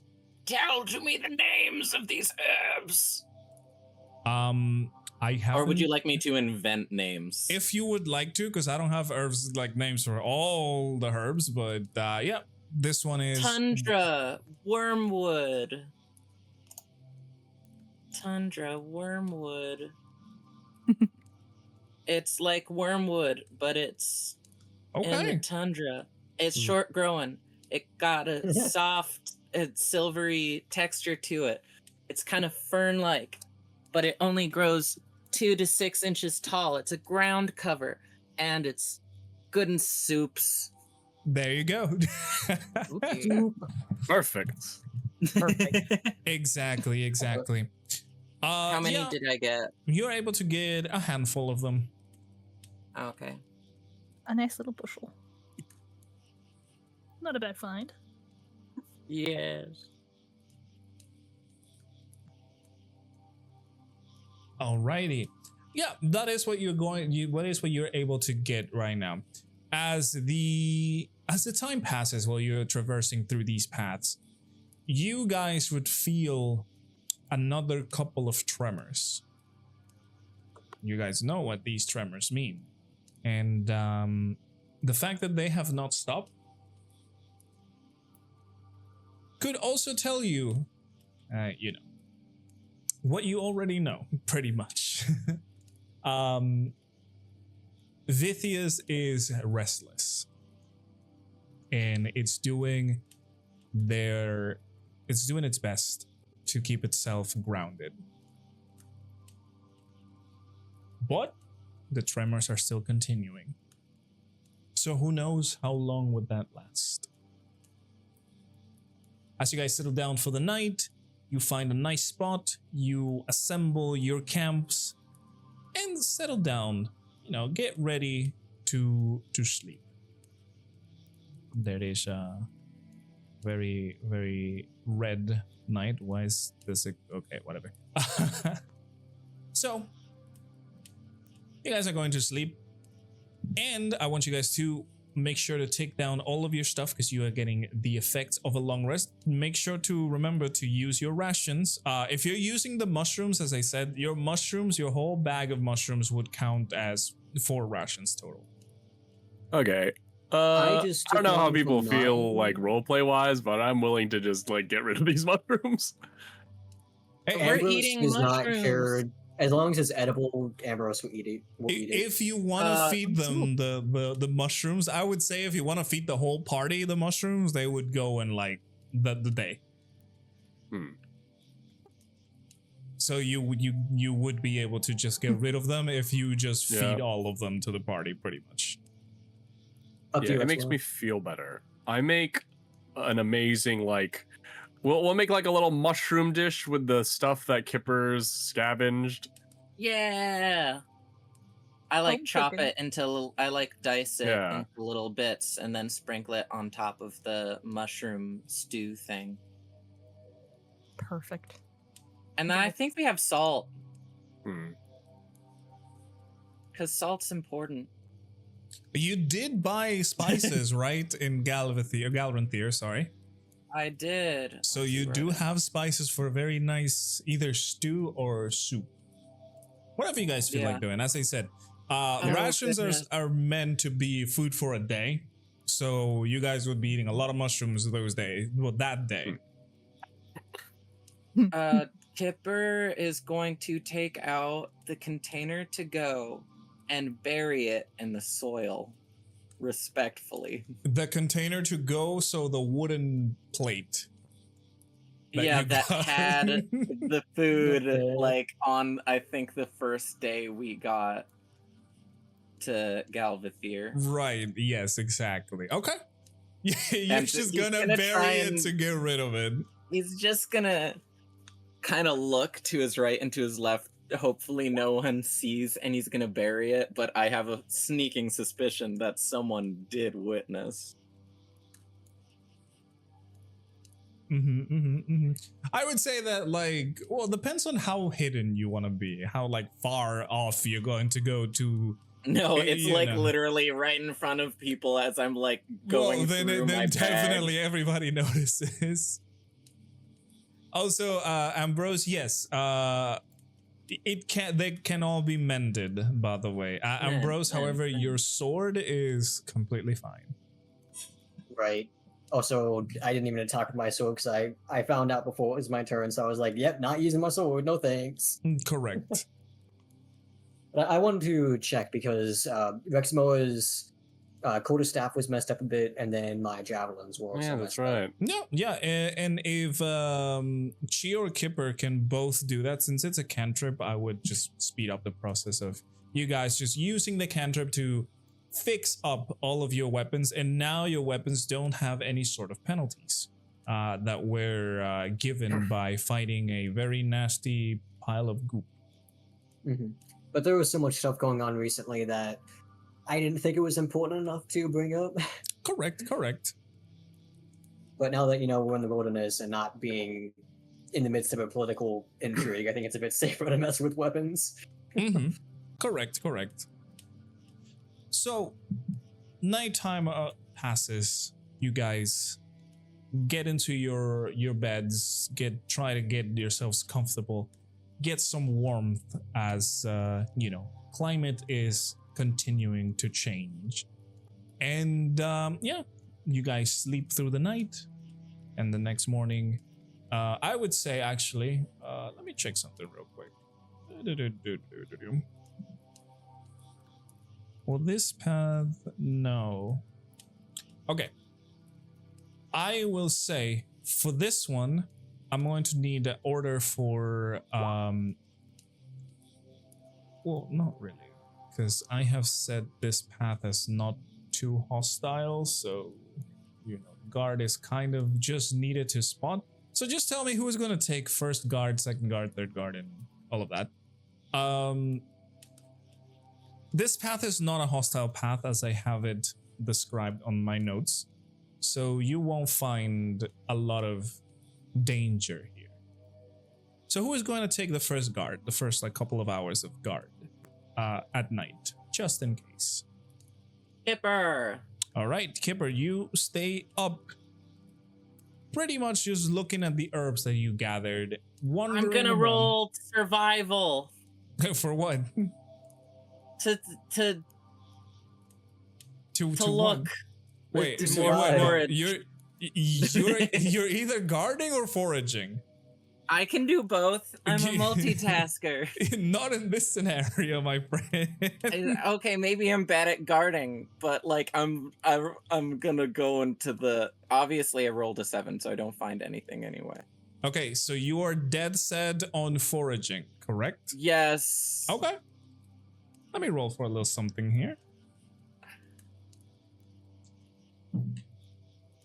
Oh, interesting. All right. Kipper, you sit down to start guarding the campsite. You get to the area, you start looking around, and it starts to get a little boring. It's like, oh, do I really have to be doing this for the next few hours until everybody's awake and blah, blah, blah. So, Kipper, you start thinking about the plants that you just found. And the idea comes to your mind that, hey, maybe I can get some more, maybe I can get some different ones. So you stand up, dust yourself off, and start looking around for plants. And for ingredients to sell. Correct. I will say you were right. With a 7 in survival, you only find useless, like, bushes and, like, weeds. I can sell leaves. I know how to be a snake oil salesman. However, Kipper, you are not guarding, so something may happen to the next person.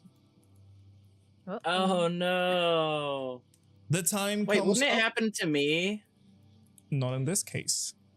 Okay. So time comes up. Who are you waking up next? Who is taking the next guard? Ambrose is like constantly being tormented by bad things.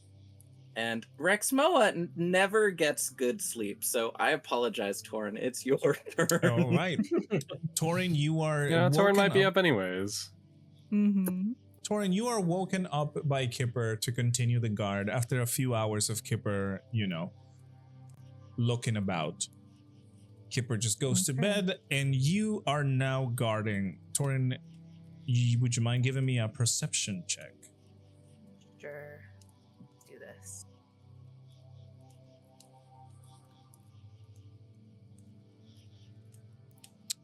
All right.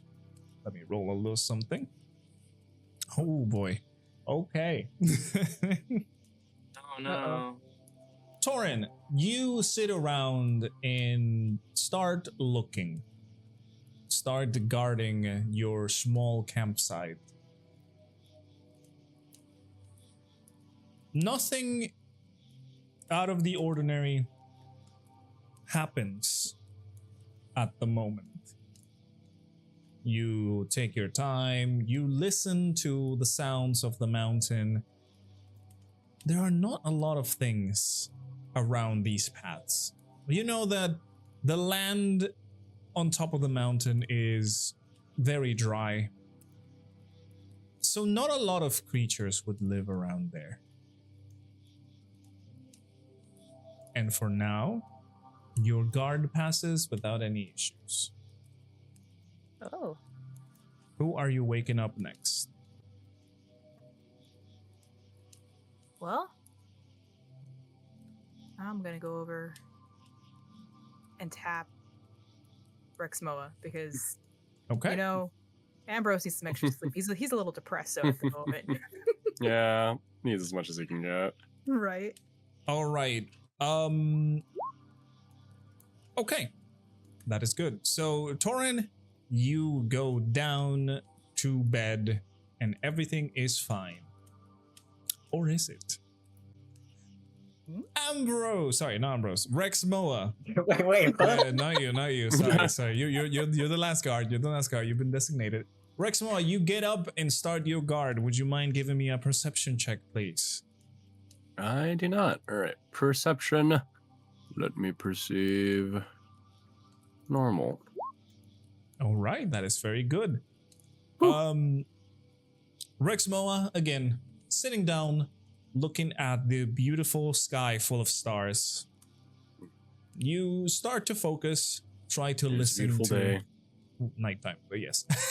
It is a beautiful night. Bro is guarding the midday. But yeah, Yeah, that's what regular guards do. yeah, you know what? Fair enough. So yeah, you keep guarding. You are looking around. Nothing would escape your sight or your hearing, I guess. You are focused on keeping the people in the campsite safe. And your guard passes without any trouble. Whew. So, obviously, we're going to wake up the last person to do the final guard nearing the morning time, which would be Ambrose. You switch spots again, and Ambrose, would you like to give me a perception check, please? Time to break the groove and roll terribly. Yeah. Oh, Well, that it's is safe to say he's off his A game. that is an interesting conundrum that we encounter ourselves in, because something did happen. No. You guys just didn't notice it. Okay, let me roll for something real quick. Okay. All right. What happened to Ambi? We gotta know. Ambrose, you are sitting down, Ambidextrous. trying to start to guard the area. The thoughts cross your mind of everything that has happened, how your mentor has been around, and the fact that you have encountered one of the titans of legends, and now you are serving as her paladin.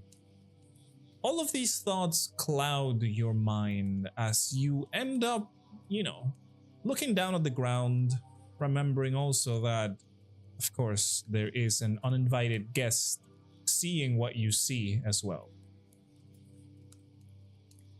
So your guard, you are not precisely guarding well. Let me check something real quick. Ooh, that is interesting. Let me check your inventory for a second, Ambrose. Ooh, that is actually very interesting. Hey, stop that. Deviousness going on over there. Listen, that's how it works, man. By the way, just as a note, I will be doing my usual thing when I'm awake, just kind of casually running my hand along my blade, not over the sharp end, but just along the blade as a way to calm myself. All right. Okay, so Ambrose, the thoughts are keeping you very busy. The voices, so your mind starts recreating everything that has happened, and the voices in your head get very annoying. You are, as I said, running your hand through your blade. The blade that, while still gives you the comfort of the stone that it carries, your mind cannot be soothed with that, I guess, presence yet. You start thinking, your eyes dart from side to side as you are reliving what happened, thinking what could have changed, thinking, oh my goodness, what could I have done differently? Should I have done this? Or it's that sense of anxiety, of doubt that crosses your mind, to the point where it starts getting too loud inside of your head, and you decide to stand up abruptly to kind of be like, no, stop, let's not have this happen to me. As you do, Ambrose, you stand up abruptly. The blade slides off from your legs and just lands on the ground. Unfortunately, the hilt of your blade knocks over your javelins, and they fall on the edge of the road that you're walking on. They are now rolling down the mountain, and you have effectively lost your javelins. Not the javelins. Can't he just go down the road? It's not. It's a It's not like next to them. It's rolling down the mountain. It's a mountainside. I'm pretty sure it's like a drop off. I'm assuming. Kind of, yeah. I would say there is a Oh. drop. So it's They're also, rolling like- down the mountains. rolling. Javelins are also like perfectly like cylindrical objects made for throwing. I mean, in a way, they're essentially just like better sticks. It's basically just like just like a Just like a very like, sturdy spear. metal ones. Yeah. I guess we don't have to mend your javelins. Well, they were already mended, so Yeah. They were And mended. Not to There's gonna be mention a very lucky snow leopard out there, though. Mhm. Yeah. No, hopefully happy. I'll those just- don't land on something. Not to mention, by the way, the sound of your blade falling on the ground will wake everybody up, and you guys will be up very early. Of course, you still got your long rest. It's just kind of annoying, you know, one of those things like, oh, I wanted to sleep a little bit more. You Yes, know? Taurin would just kind of like get up and go, "Whoa, what's happening? What's going on?" Yeah, exactly. It's kind of like everybody's just on edge because like you hear the clanking of metal. It's like, oh my god, what? Everybody just wakes up and it's like, oh, whoa, and Yeah, combat and- stance. And then Right. you see exactly, and then you see Ambrose looking down at the edge of the road where the javelins are rolling down to be lost in that mountain. I just kind of like put a hand over my face in the face palm gesture. Mm-hmm. And Taurin, would you mind, please, rolling me a Constitution saving throw? Ooh, oh no. Constitution. It's right here. That's right. Just a normal one. Oh my God. Very, very lucky. Taurin, because of Kipper's negligent guard, a little critter has sneaked up inside of your sleeping bag. No! No! You feel a sting in your leg, and a warm sensation spreads through it. But you This is keep warm. calm. You keep calm. Exit and see a scorpion had crawled inside of your tent. You and know, this is the had- second time a scorpion's like It done is. one of us dirty. Listen, it's my little random encounter table. I cannot do anything about The it. master Me? scorpion. This is Questioning a a cold scorpion. mountain. This is weird scorpion. This is a freak scorpion. It is a Sounds like- very interesting one. But see, you get sting. You feel the warmth of the venom. You toss the scorpion aside, and then you simply remain calm. You've known these kind of things. Your druidic senses have, you have knowledge of what to do in these situations. Plus, your constitution is good at this moment. You are able to, with your druidic knowledge, extract the venom without any issues whatsoever. Phew. It was just a very annoying morning for all of you. I've been there. Jumping out of bed. What's going on? Get stung. Oh crap! Exactly. That's So not the good kind of warmth. That's the bad kind of warmth. now you guys are up as the sun's starting to rise. As I said, you are up earlier than usual. The sun is just rising on the horizon. It looks very beautiful from the mountain that you guys are looking from. You are very high up, so you can see pretty much the whole valley to the rivers and the lake that Mistbell is in. All the way to the other side. Of course, you cannot discern a lot of details from the other side, but it is quite a nice view.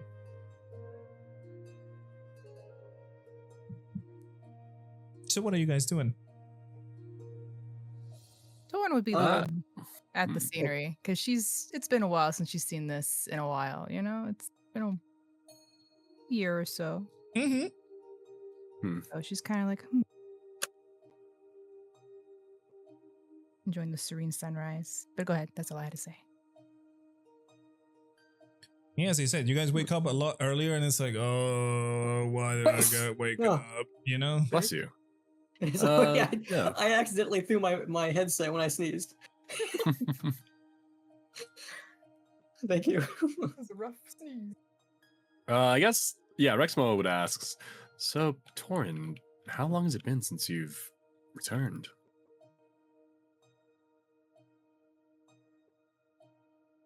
I would say it's been a couple years since I've been back here.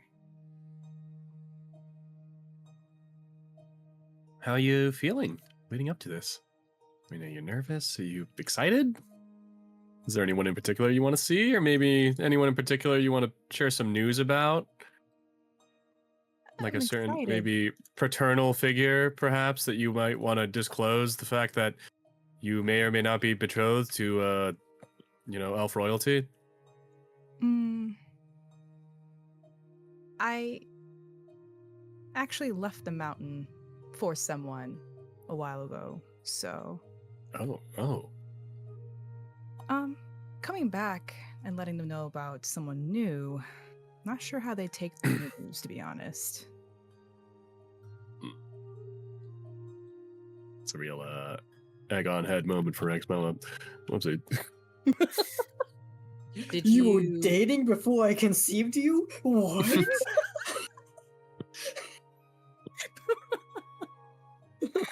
Oh my goodness. Did you ever find this person? Or, I mean, you don't have to disclose everything right now, I guess.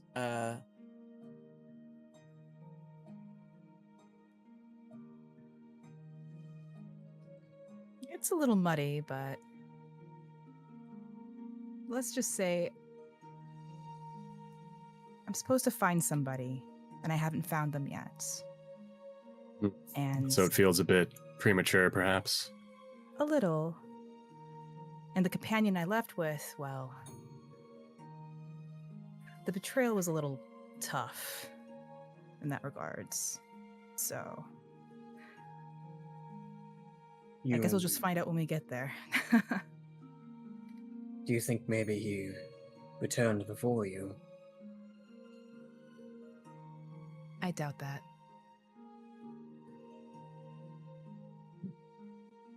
Well, either way, should we see him, we're here for you.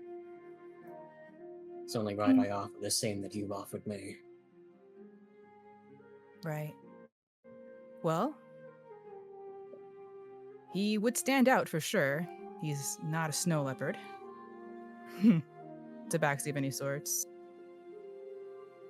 A tiefling, so to speak.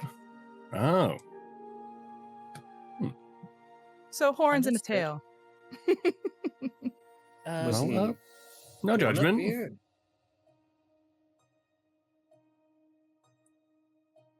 Why did a tiefling live in the most cold place possible, I guess?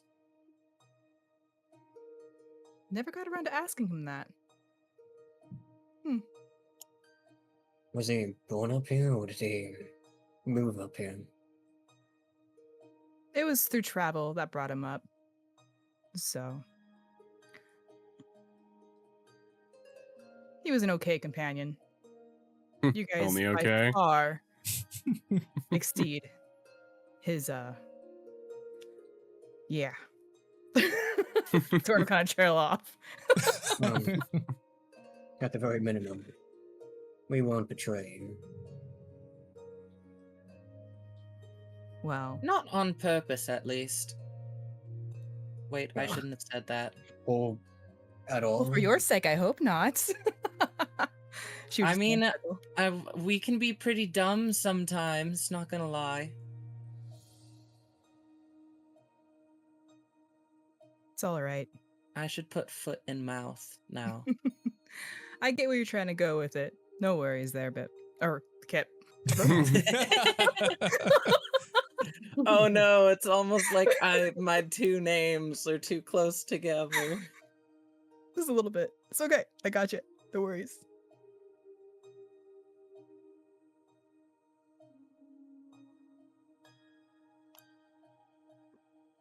But yeah, Taurin just kind of let out a heavy sigh there. Like, haven't talked about that in a while. Or with anyone. Well, thank you for sharing. Yeah. I mean, it can't be easy to hold such things within you.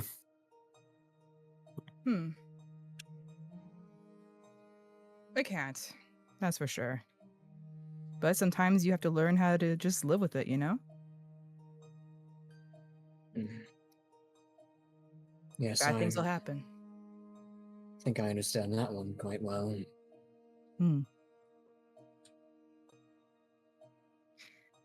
But, that aside, hopefully we can find some kind of, ward or something. Maybe the elders can help us out if they let us in that far. Yeah. Just a little uncertain. Well, it's just like the trail. One step at a time. We'll get there soon enough, and, well, I'm sure you've changed a lot. Maybe they've changed a lot. You never know. Are they I don't think you've met bad? many druids. Are they bad with outsiders, or They tolerate outsiders. I'll say that much. Well, pretty much as outside as they come. yes, I've certainly not been up this far before. They're not as adventurous or accepting, I guess, as I would be. Just kind of give you a little heads up there. So just be a little mindful when we get there. They do have sacred relics and everything, of course, for the nature. And just, be careful. Don't disrespect anything there. That's all I gotta say. So, probably not snoop around too much. Not too much. Exactly.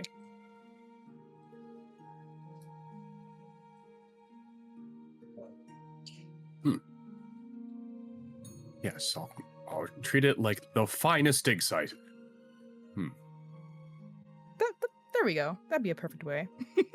Keeping that in mind. Disrespecting your homeland would be like disrespecting you. So, I'll give my utmost care.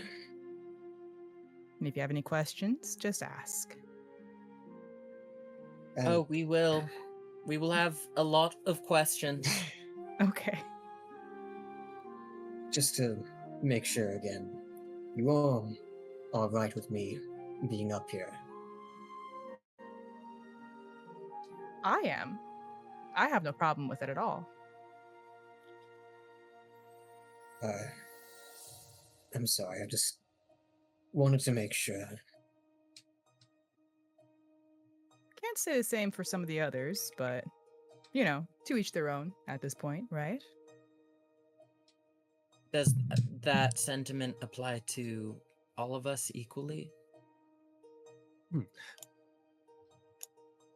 Well, of course. You're my companions. We've been through thick and thin so far. Oh, not that pot. The not being everyone's cup of tea thing in your village. Oh. I mean, there'll be a wide variety of different personalities, and I think you'll catch on with which Okay. ones. They're they kind of wear their expressions on their face sometimes, so it'll be easy to know. That's all I gotta say. For some. Could you perhaps give us the highlights of the hierarchy, maybe? Like, how many people are in your village? Is it pretty big? It used to be. I'm not sure what happened, because one of the reasons I left was because there was an attack on the village. And that's when my sister, that's when she went missing. Oh, is that the reason why you journeyed out? To find her? Yes. Kinda. The blame kind of fell on me. Why? I wasn't watching her like I should have been. I wasn't a good big sister. I was too much of a coward. Where were your parents? We were scattered. All I remember is fire and screaming and trying to hide. I lost sight of her split second, and next thing I knew, she was gone. Surely your Iron parent- Mayhem. They didn't blame you for that, though, did they? I don't know. Part of me says yes, part of me says no. I don't believe that for 1 second. I mean, of course I haven't met them, but time and unforeseen occurrence. It just, it just happens. No one can predict these things, Taurin. Taurin will just kind of nod. You're right. But I guess we'll just find out. Depends on how they'll, I guess, accept us at this point. If they'll accept me. But, never hurts to try. Right? Right. Agreed. Now let's show them how spectacular we can make a mushroom soup, because I have a feeling we did not use up all of those mushrooms. That was 4 pounds of mushrooms. You cannot fit 4 pounds of mushrooms in one soup. If anything, Kip, I feel like they could teach us a thing or two. About mushrooms? Soups. Indeed. Well, that's I'll understood. admit I was never my companions were never too enthused when it was my turn to make the meal for the night. I don't think I really ever took the time to ever try to cook, honestly. This has been just another part of the adventure, I guess. Well, no time like the present to try and start, I'm sure they'll have some herbs and things. Like, Kipper is just thinking of asking Ambrose, have you ever cooked? But he's just thinking, like, Ambrose, personality-wise, I feel like just has the most rationy of rations. See this? It's a meat on a stick, and it's the best thing in the world. It's just a dried meat supplement. Super stale bread, super Your salty assumption- dried cow. Yeah. My favorite seasoning is salt. Your assumption would be very, very correct. I was actually going to note how Ambrose cares purely about nutrition and survival. He doesn't really care about so much the food. Yeah. However, he still did really like the food inside the cities. Yeah.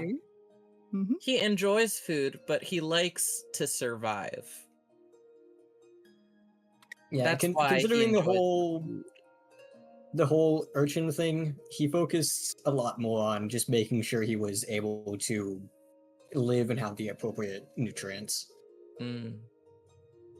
I think Kipper was used to both good and bad food, because sometimes he could beg outside of pricey restaurants and they'd just throw a bagel at him to be gone, or And everything bagel.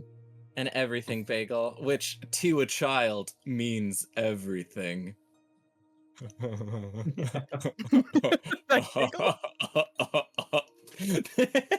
Yeah, Ambrose didn't have the same luxury. Not much you could do about trying to beg for stuff in a place that hates your kind. Yeah. Jeez. Gosh, gosh. Oopsie. Osh bagosh. Oopsie. They have sadness. shoes. They do.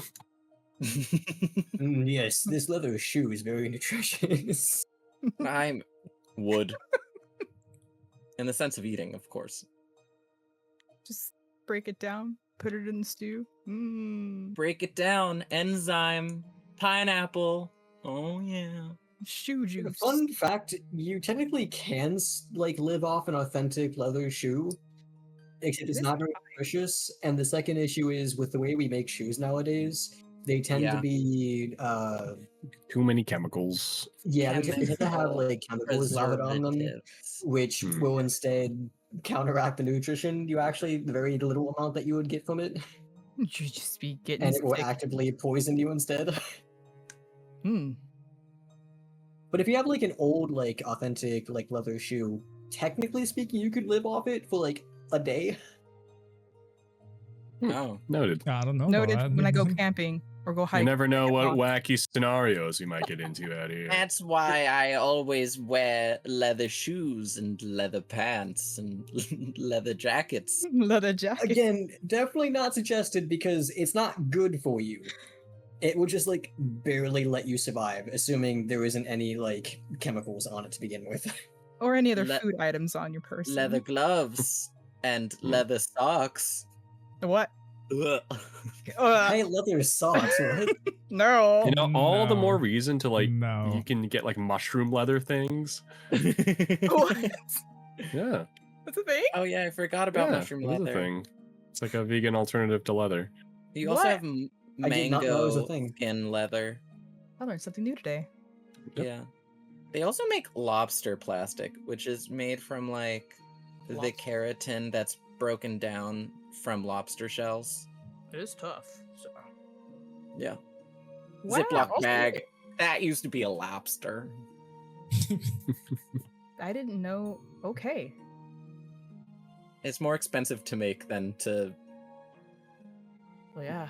Gotta Yeah. collect the I would shells. imagine. It always You can put is. some It rocks- always Gotta is. find the lobster first. Why does You can- why does Ziploc bag smell bad? Oh. You can put some rocks in it and call it a rock lobster. That reminds me. Oh, no. Shut up. When I was a kid, Oh I used to my collect the shells lord. or like the Mhm, claws, mhm. and I would take them home and I would like make them open and close with little tendons.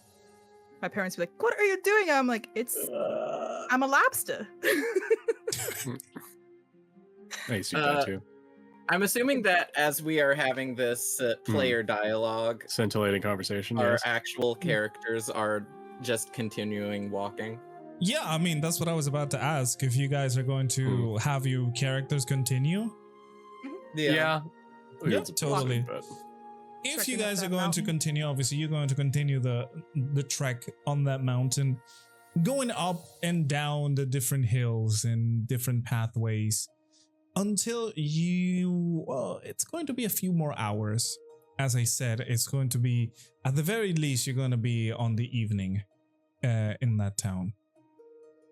Were you gonna say the east side? What? You kind of East cut out side? there. Wait, what do you mean? Oh, it's just on my side. You kind Oh, of cut did out. I cut out? Oh, sorry. I would For say me, in anyway, I the, love- I said in the, it will take you till the evening Oh, of the that same evening. day to To arrive at the Yes. In, well, what you would see first of all is not the normal village that you were promised. As a matter of fact, it is quite more somber than that. You see what used to be the remains of a village. Oh. Ah, Snow covering the ground, clearly telling you that these ruins have been here for a bit. You see burned wood, beams, and other structural, I guess, parts of houses. And what you would have thought normally would have been a very remote village on top of this mountain quite a few houses, all of them either burnt or weathered down because of the lack of care on them. The place is dead silent. Of course, there is not a single soul in sight. As you guys walk into the territory that was this village, wind is blowing, light snow continues to fall, and the odd tremor here and there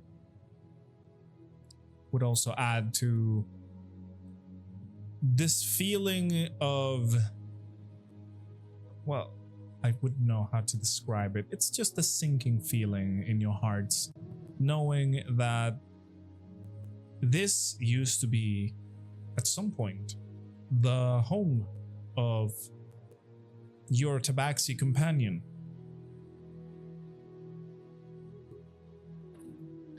And Taurin, how do you feel about returning to the ruins of what once was your remote village?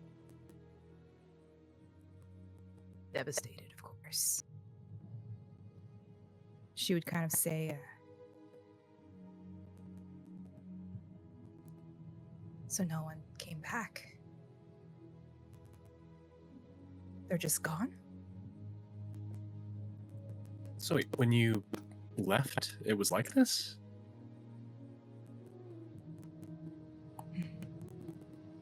Yes.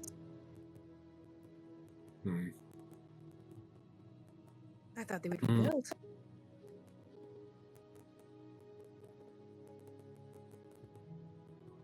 Well, where do you want to have a look around, maybe? Maybe they left some kind of note or indicator where they may have gone? Maybe. We could look. Just kind of like, go ahead. I wouldn't worry yourself too much, Taurin. They probably just relocated. They can't be far from here. Yeah. I hope you're right. Sure. Yeah. Yeah. So can we have a look around, I guess? Yeah, totally. As I said, there's not much to look at besides the ruin of what once was a tranquil, I guess, civilization in there. You can tell from the rubble and the different, now worn down structures that they used to live in much more simple ways than the people that you've met so far. You know, they used to have tents, and some buildings were made out of wood and other natural materials. So these buildings would be more important, or perhaps maybe some buildings that meant something, or who knows, maybe even some of the people in the village were able to procure better materials. It's a very nice, down-to-earth life as you guys are walking through the remains of this town. You guys look around and see nothing that would indicate any sort of traffic. Until Taurin, you remember that your people used to have a secret grove with a specific seal inside of one of the mountain walls. A seal that only your people would know how to open. So excitedly, Taurin, you walk over to a seemingly normal looking stone wall. You close your eyes, press your hand on this wall, and recite a small incantation, murmuring it to the door itself. You can see the points of pressure of your hand start to give off a slight yellow glow as more and more appear around this wall, forming a circle of hands that eventually fade into a passage inside of the mountain. A more natural passage, I would say, for a cave.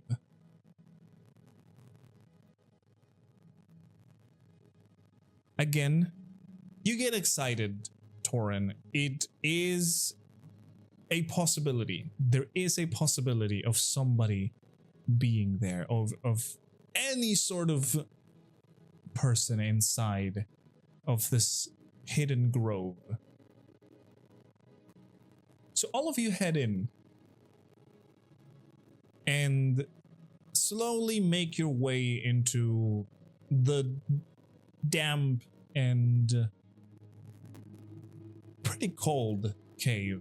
The seal would close itself behind you as you guys are headed in.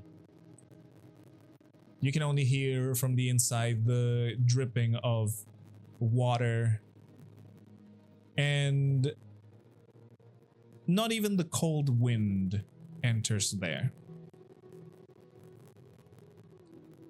You continue on foot for not too long, a few meters, until you see that the cave expands more. It's more open on the inside, and what you thought was dry land inside of the cave, you can see it's a very beautiful and well-kept pasture inside of this cave. Full of, not entirely full, but you can see trees growing. More plants in there. And in the center, you can see that there was signs of people being there. There is the remains of campsites, campfires that have been put out.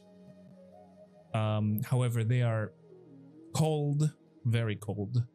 So you would know that it's not been like, there's not been any movement of people recently. The grove itself, Taurin, you would remember that it is one of the places where your people used to practice the druidic arts. It was their own little piece of, we'll call it heaven, in this dry land where they could grow crops, where they could use some other plants and properties, which the druids themselves used to keep and nurture inside of this cave. The damp properties of the cave, plus the aid of some druidic magic, made it the perfect climate inside to grow, kind of like a greenhouse. So you know that this place was not only sacred for all of you, but very well kept, because it was your source of food as well. That is how your people were able to live. Oh, I think I dropped you guys in the wrong image. Sorry.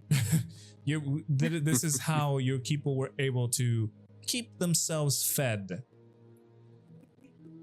and survive even through the harshest of winters.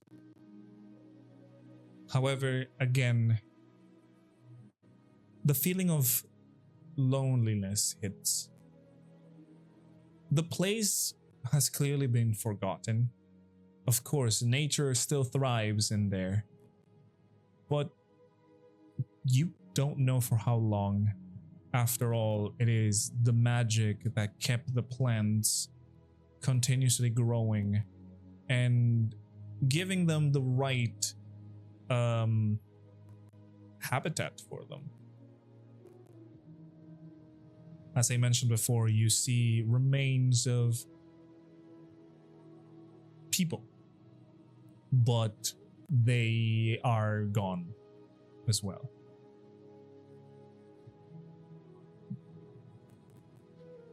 You mean like remains like no, like dead people? no, like you said, Like old campfires and like Exactly. wood that's no longer in use. Okay. exactly. As in, there's, Not there's like evidence that they were here, but they are no longer here. exactly.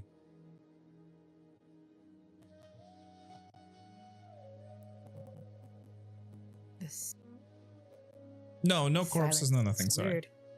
Yeah. Oh, Yeah, sorry, would there be Captain animals Simon. down here? not that you can see.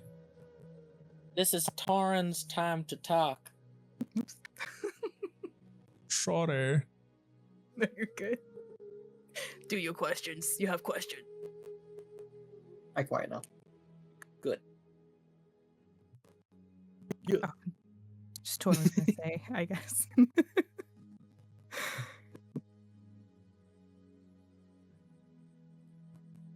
This is it's too quiet. I thought they would be here. She kind of go up to one of the campfires. Did no one make it? Is this a haven of some sort, Taurin? It's our little garden that we had. It's where we plant all our food, and we usually kept livestock in here, but I don't know where they would go. This is the only place I knew that they What? would go. What attacked your village that would have scattered them so badly? I didn't get a good look at them. They were strangers, is all I know. Cloaked, and they were attacking us, and we had no reason to know why. I wish I knew more. Sorry, guys. No. This is not a time for you to be saying sorry. I'm sorry that you had to see any of this, to see your home in disrepair like this. It's not easy. Chi says, if there's not even livestock, then perhaps they have all left? While there is no one here, there is no death either. And it is true, Taurin, you would have remembered and also seen what was left of animal pens inside of this cave. As I said, the cave is fairly large inside of this place. So you would have seen the remains of fences and animal pens, besides, you know, all the other things that I've mentioned. Mm-hmm.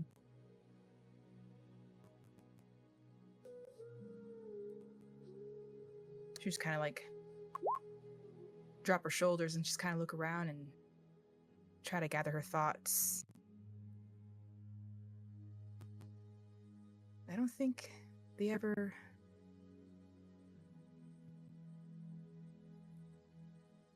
left anything, but... Or would. Why would they? She'd kind of mumble like that to herself.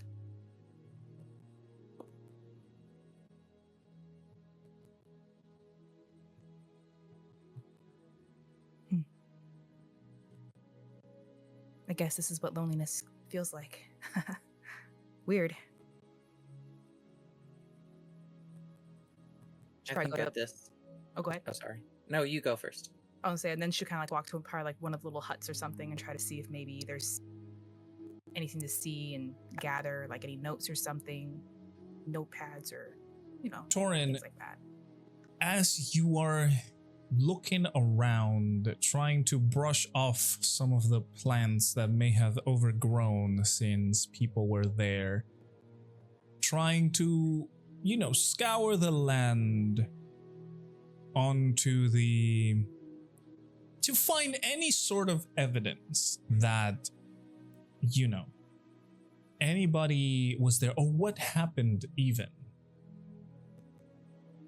You can't really find any physical evidence, but when you're about to give up, when you feel like it's not worth to keep looking, you get down on your knees and you just kind of giving up. You put your hands to the ground to feel the soil of this specific cavern and how you remember how well it felt when you were here helping out, when you were, doing whatever you could, learning about druidic magic. It's the silence, it's very much hurting you, Taurin. But then again, once your palms hit the ground, you see the slight glow that activated the incantation by the door. The slight glow starts spreading from your fingers, moving around in different patterns as if it was roots from any sort of tree. You get up a little surprised about this and start following these lines until they lead you to one of the trees inside of the sanctuary. The lines stop in a pattern for you to press your hand against it and repeat the incantation that your people know. Murmuring to the tree, setting your forehead against it, trying to find what secret are they keeping, what has happened at all. Your hand glows once more, and you can feel it. It's not something that the others would hear, but nature is speaking to you, Taurin. The green word. Nature is speaking to you using the tongue of your people. Sorry, I was gonna go brown. Kind of. Go ahead. You hear voices in your head of people you used to know, and how they're slowly forming a message to you, specifically to you, Taurin, saying that whoever finds this village, whoever from their own kin manages to get this far, know that we are fine. know that we've moved on. Our land cannot be sustained in here. After the first attack, we were rooted strong. However, the world is changing. The earth is not happy. We gathered what we could, and we descended the mountain, off to find greener pastures and a new opportunity for our people.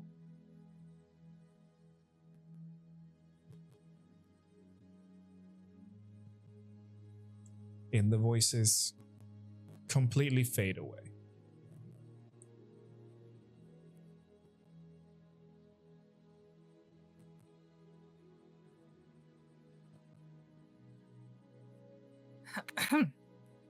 Trying to kind of clear her throat, trying to hold back a little bit of a tear, trying to be strong. And then she would turn to the party.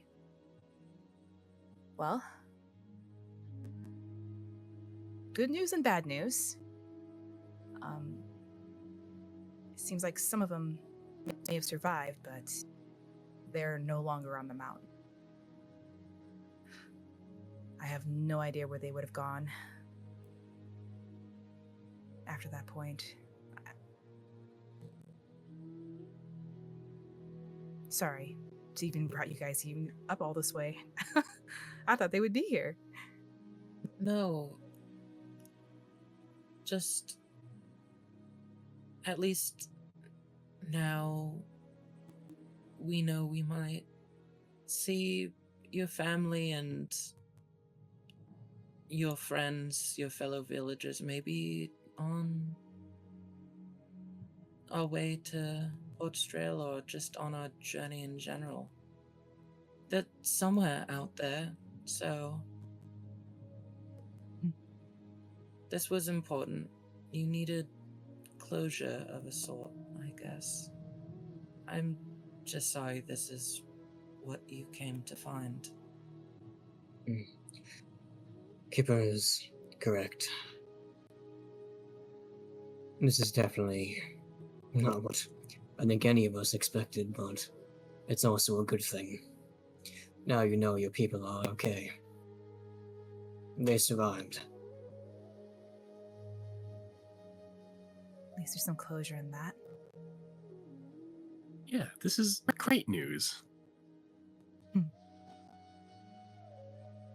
I was worried for a second, you know? Yeah. I was too. Huh.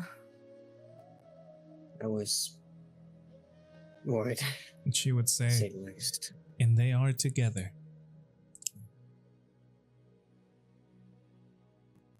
That's what matters. Oh. Go ahead. I saw him. I think this calls for a hug. Kipper like opens his arm, not just arm, both arms, looking at Taurin. Taurin would kind of like. She would smile big and then kind of get down to his height and give him a hug. Aww. Kneel down a little bit, hug. Well, that was a good reminder of how I'm surrounded by giants.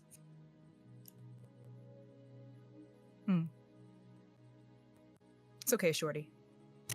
Like tousle his fur on his head.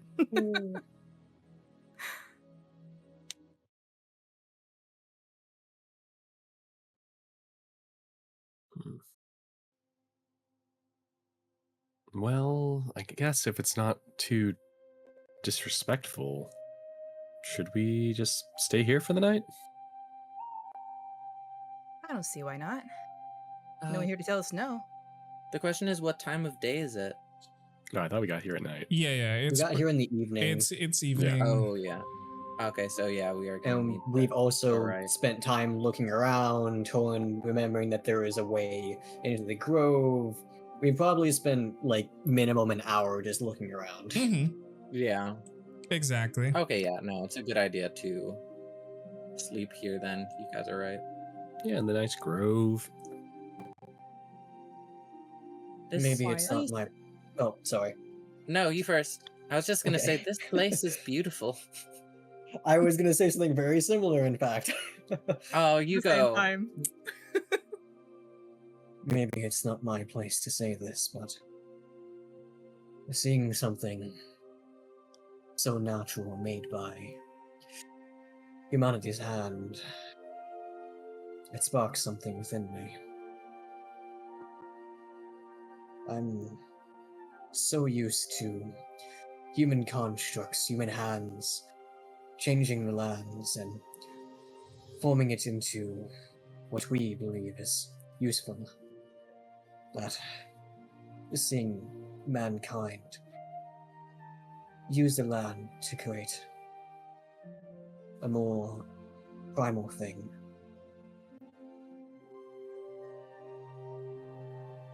I feel as though it brings me closer to Vithius, and to you as well, Taurin. If nothing else, I greatly appreciate you bringing me here.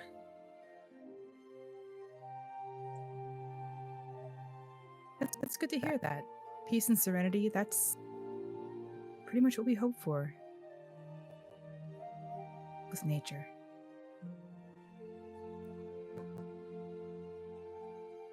Getting back to our roots, basically.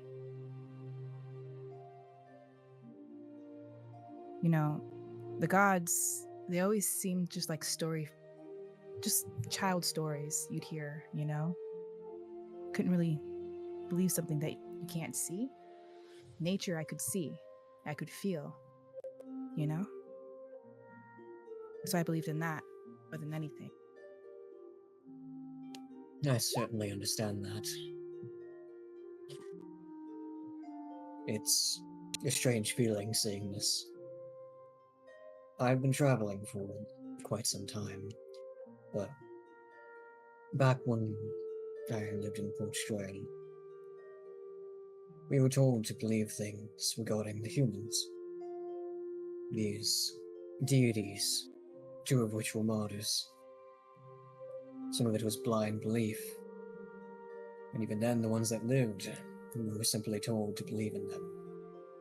That there would be kept power and strength gained from such favor. And seeing this, I think there truly is power and belief here. And I can sense the strength that comes from you as well. The power you've gained from staying here in this grove. I can see it was a positive thing. You think so?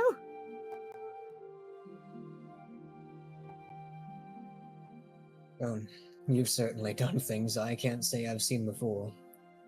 Like transforming into a bear and a bird. Oh, I guess that is kind of unnatural, huh?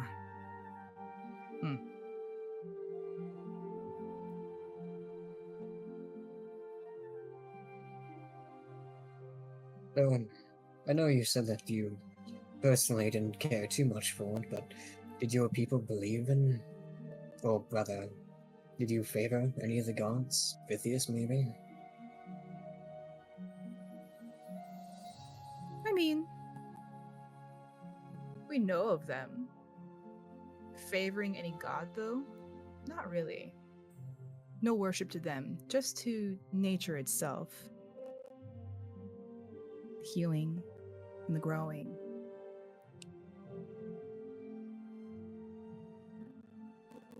That's all I remember.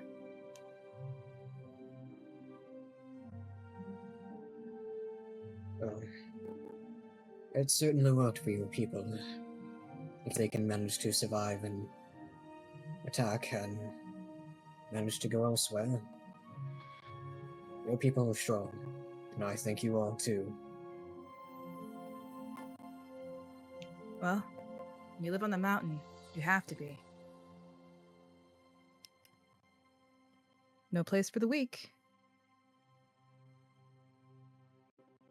So it seems late before we came down here, I was kind of struggling with the code. How were all of you actually with the cold? First time up here in the mountains this far? For me, definitely. I did better than I was expecting. I was expecting to, like, keel over and die. Well, I'm happy you didn't. Kipper just turns to Rexmoa. He's very bundled up. He's like it's like the Grinch. He's grown like 3 sizes Mm-hmm. just from the amount of layers and insulation he's wearing. And he just gives like a thumbs up. He's just like I- Michelin Man. Yeah. I bet Literally. Rexmoa is probably feeling it the most, honestly, Wow. considering the whole like cold-blooded thing. Yeah, no, exactly. At least I would think lizard folk are cold-blooded. I would assume. Yeah. I'd say so. Could be, yeah. I haven't really touched his blood very often, so and I'd like to keep Or it at the that very least, way. that's the headcanon I'm going with, so it basically may as well be fact. There we go. Lizard. Lizard. Someone give me a heat lamp. Right? Apparently, the Huh.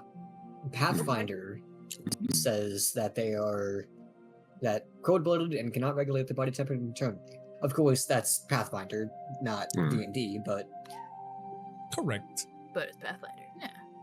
Close But enough. CJ, Mm-hmm. question for you. Mm-hmm. In this grove, are there hot springs?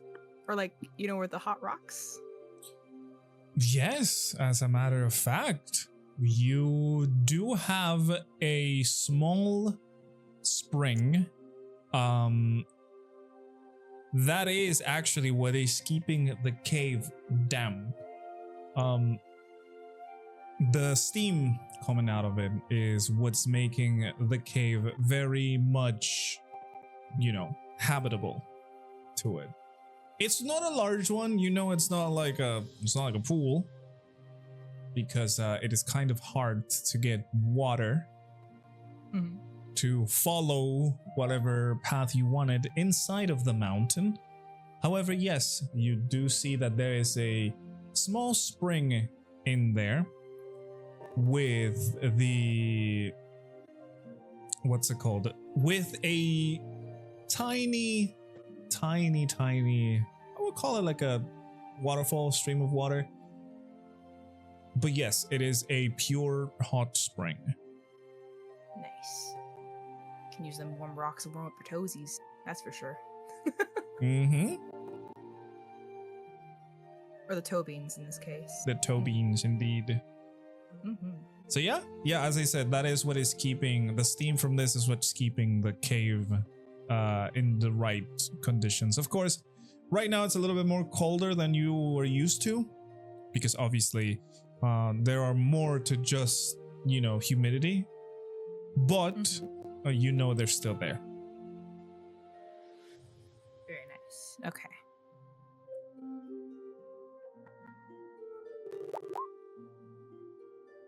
Well,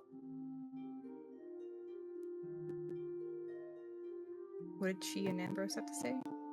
I was just I've been commenting that I've been like trying to like adjust the scarf to make sure the jar is like not getting as much like cold air above. So Oh, that the glass would be very cold. Yes, ice cold. so Well, but I was saying in the chat, not entirely sure how much adjusting the scarf is going to help, but trying my best. not a lot, but you know what? Every little bit helps. so with And that it's not information. like, sorry. Oh no, you're good. You go ahead. I was just gonna say, yeah, exactly. I was gonna say what she just stated. It's not like she is exactly wearing the most warm clothing ever. That too. Yes. There you go. But I was just gonna add, There's not a lot of with fashion. that knowledge, Sorry. we'll warm up. yeah. But go ahead, CJ. Sorry. I was about to say, there's not a lot of fashion when you're trapped in a jar. True. So what are you guys doing? Taurin's gonna warm up toe beans.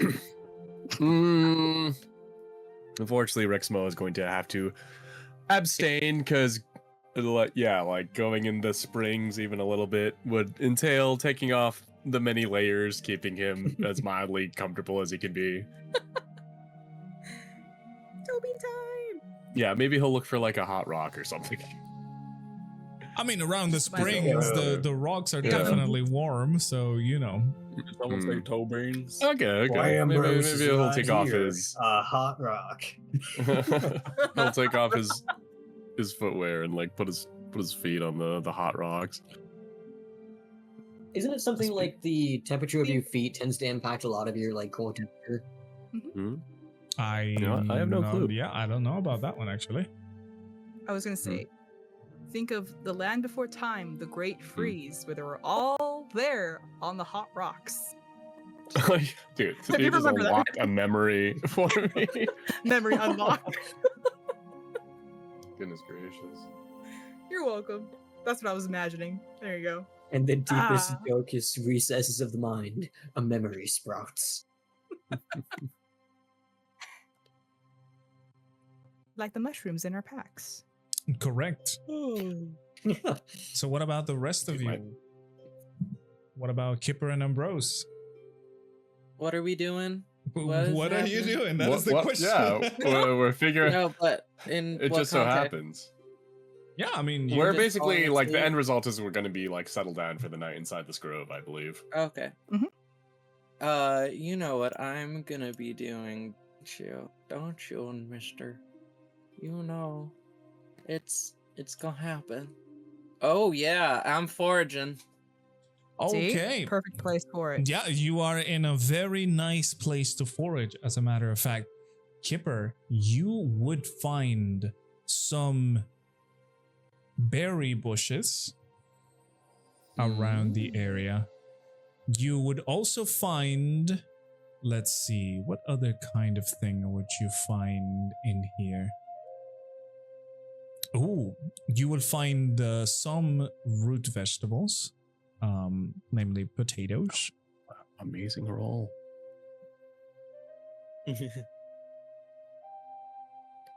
And let's see, in terms of, oh, you would also find some wheat. But in terms of other kinds of herbs, you don't see many. You see what look to be the vestige of other important herbs like mana grass or the crimson bulbs that make potions. But they were clearly harvested already. Very sad. But I have so many good ingredients. Correct. Like if cave you berries, if cave you want, potatoes, if you and want, you cave- can have a very good meal with those foods. Oh, we eating good. Mm-hmm. We got a good night. I don't know why I typed it into my inventory when we're about to mix all these together. All right, what are you going to do with those? As you know, Oh my nighttime goodness, is happening, wouldn't so you know? I mean, hey, Okay, I so- definitely do, because like I said, nighttime is happening for you guys already. So you're settling the What camp I'm- while Kipper is, foraging. So what I'm gonna do, I'm gonna chop up some of these potatoes kind of into little cubes, Mm-hmm. and I'm gonna pull out a pot and I'm gonna start roasting them with a little bit of salt and a little bit of that kind of rosemary peppery thing that I had, mysterious herb Mm-hmm. in my silken salt herb. Yeah, that's what I'm gonna That is use. the one. I'm gonna put some silken salt herb on it, and as they begin to roast, I'm gonna add some cave berries in there just to add a little bit of that sweet juice in there, alongside that savory rosemary flavor. And as a side, I'm going to make a wheat porridge. And I'm just going to add a few berries in there, kind of like, as they kind of cook in with the wheat. It's going to kind of make like an oat porridge style thing. It's but the basically like a natural wheat, sweetness of the yeah. berries. Like a wheat Yeah. porridge with berries. Okay. What about the Yeah, potatoes? so we have the potatoes. I already made a kind of savory. I am gonna like flatten the potatoes a little bit, like pan sear them, and then just kind of like the sweet juices from the berries mixing with the silk and salt herb will kind of do like a sweet caramelization savory thing to it. Very nice, very nice. So we got cave potato berry patties, and we got pan-seared to perfection, might I add. And we got a wheat berry porridge. Very nice, very nice. So yeah, you guys are definitely having a very nice meal tonight. I don't know why. I feel like Galarian would probably enjoy this meal, considering that it is entirely vegan. He probably would, actually. Too bad he's not here. Take a picture of it. I mean, that doesn't exist. What? Take a drawing. It'll So last is this longer. like a typical meal that you would eat back at home? Well, admit, this is pretty delicious. I mean, I guess it's basically just whatever you could find on any given day. I guess just kind of mixing it up. See, it's kind of experimental, I guess. It's fun. You're more of a chef than you let on earlier. I mean, I don't do it often, but Luriabe taught me well. Luriabe, who's that? Well, that was, that was just, my oldest sister. Of course, not by blood, but by the streets. Hey, family's family. Yeah, no, you're right.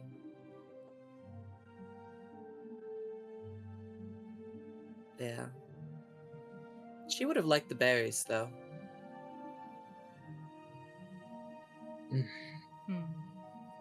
Berries are really good.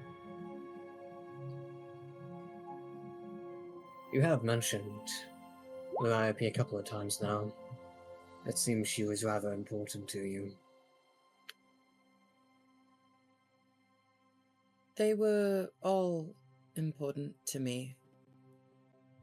It was just... Luriabe was just the thing that held us together.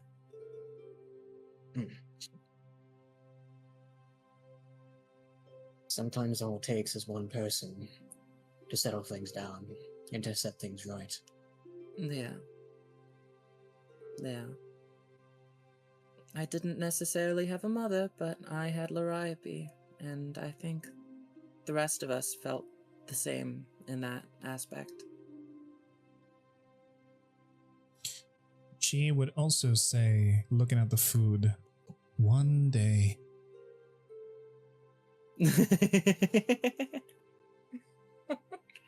Poor G.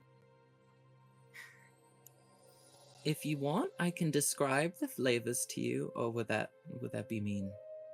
Would that kind of that doing it like a sounds- book reading, like a food review? It almost sounds rough. Can smells make it into the jar? Like pleasant aromas?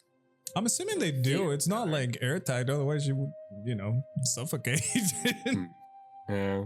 She starts flying towards like a pie. Wait a second. She can do that normally. Do we have like a teleportation spell or something? Just teleport little bits. Not for that specific one. Well, at least not at this level. Powerful magic. I mean, you could do that. Might as well just have her teleport out. Exactly. Yeah. Why teleport the food in when only. you can teleport the whole chi out? Right? Food for thought for later. Well,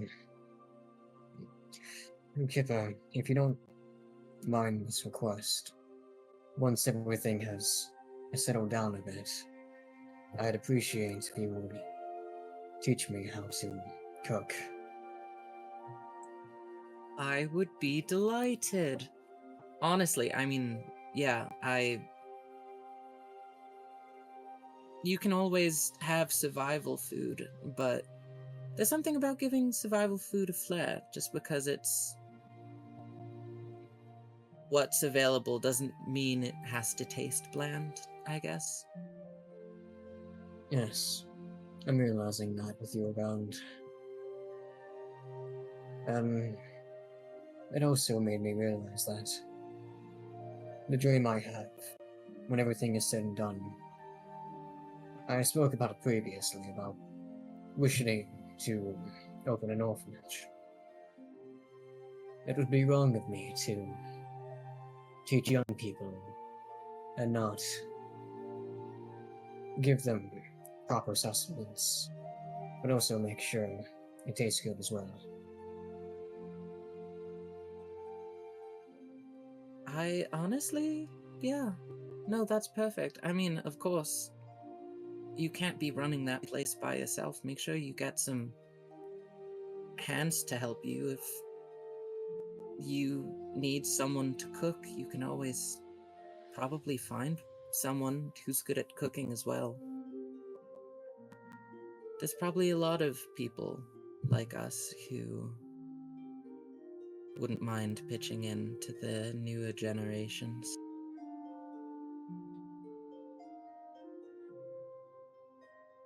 You're probably not wrong. But I also want to play a big part. I want to make this journey that I'm taking something that I can teach others with.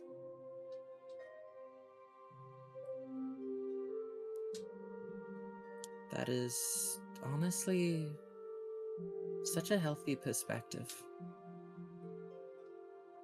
It's funny how we've been through so much and here we are, still eating, dreaming, laughing. Nothing really stops that, does it? Doesn't seem so. Though that dream is still far off. Eh, far off, pish posh. It'll be sooner than you think.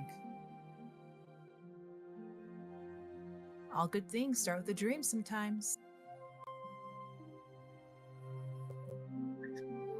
Yes, and it's good to look after, the future of the country, the nation, even. And I think after everything's said and done, they'd be in capable hands in your company, Ambrose. And even better if those hands can cook a fine meal. They say the fastest way to the heart is through the stomach.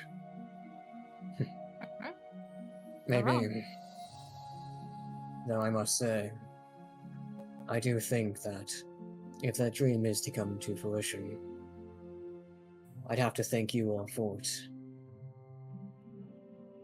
You've all taught me a lot that I would have never learned on my own, so...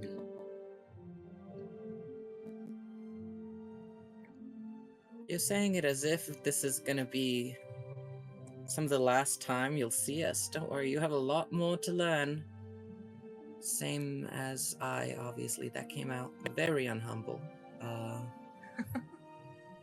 I'm very Kipper. dumb. I don't know that much. Well, I think it goes without saying, but I'm rather stubborn. You have to beat me over it and make sure I learn from you then. I mean, you need a good garden, so I could always help with that in some case. Get you some nice seeds. Get some I got some livestock to help you out too. I never would have thought about that, actually. Need supply.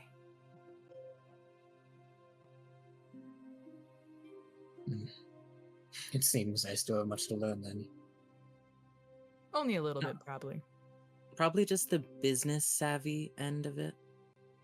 Not that it's a business, but certain aspects you have to make sure run tight. The scheduling, shipments, the only parts about that I know is the routes that businesses would take when we would maybe take a few loaves here and there from other businesses, obviously. A good Same. trade. Here, honestly. All I ever worried about was knowing how to count money, and that's about it.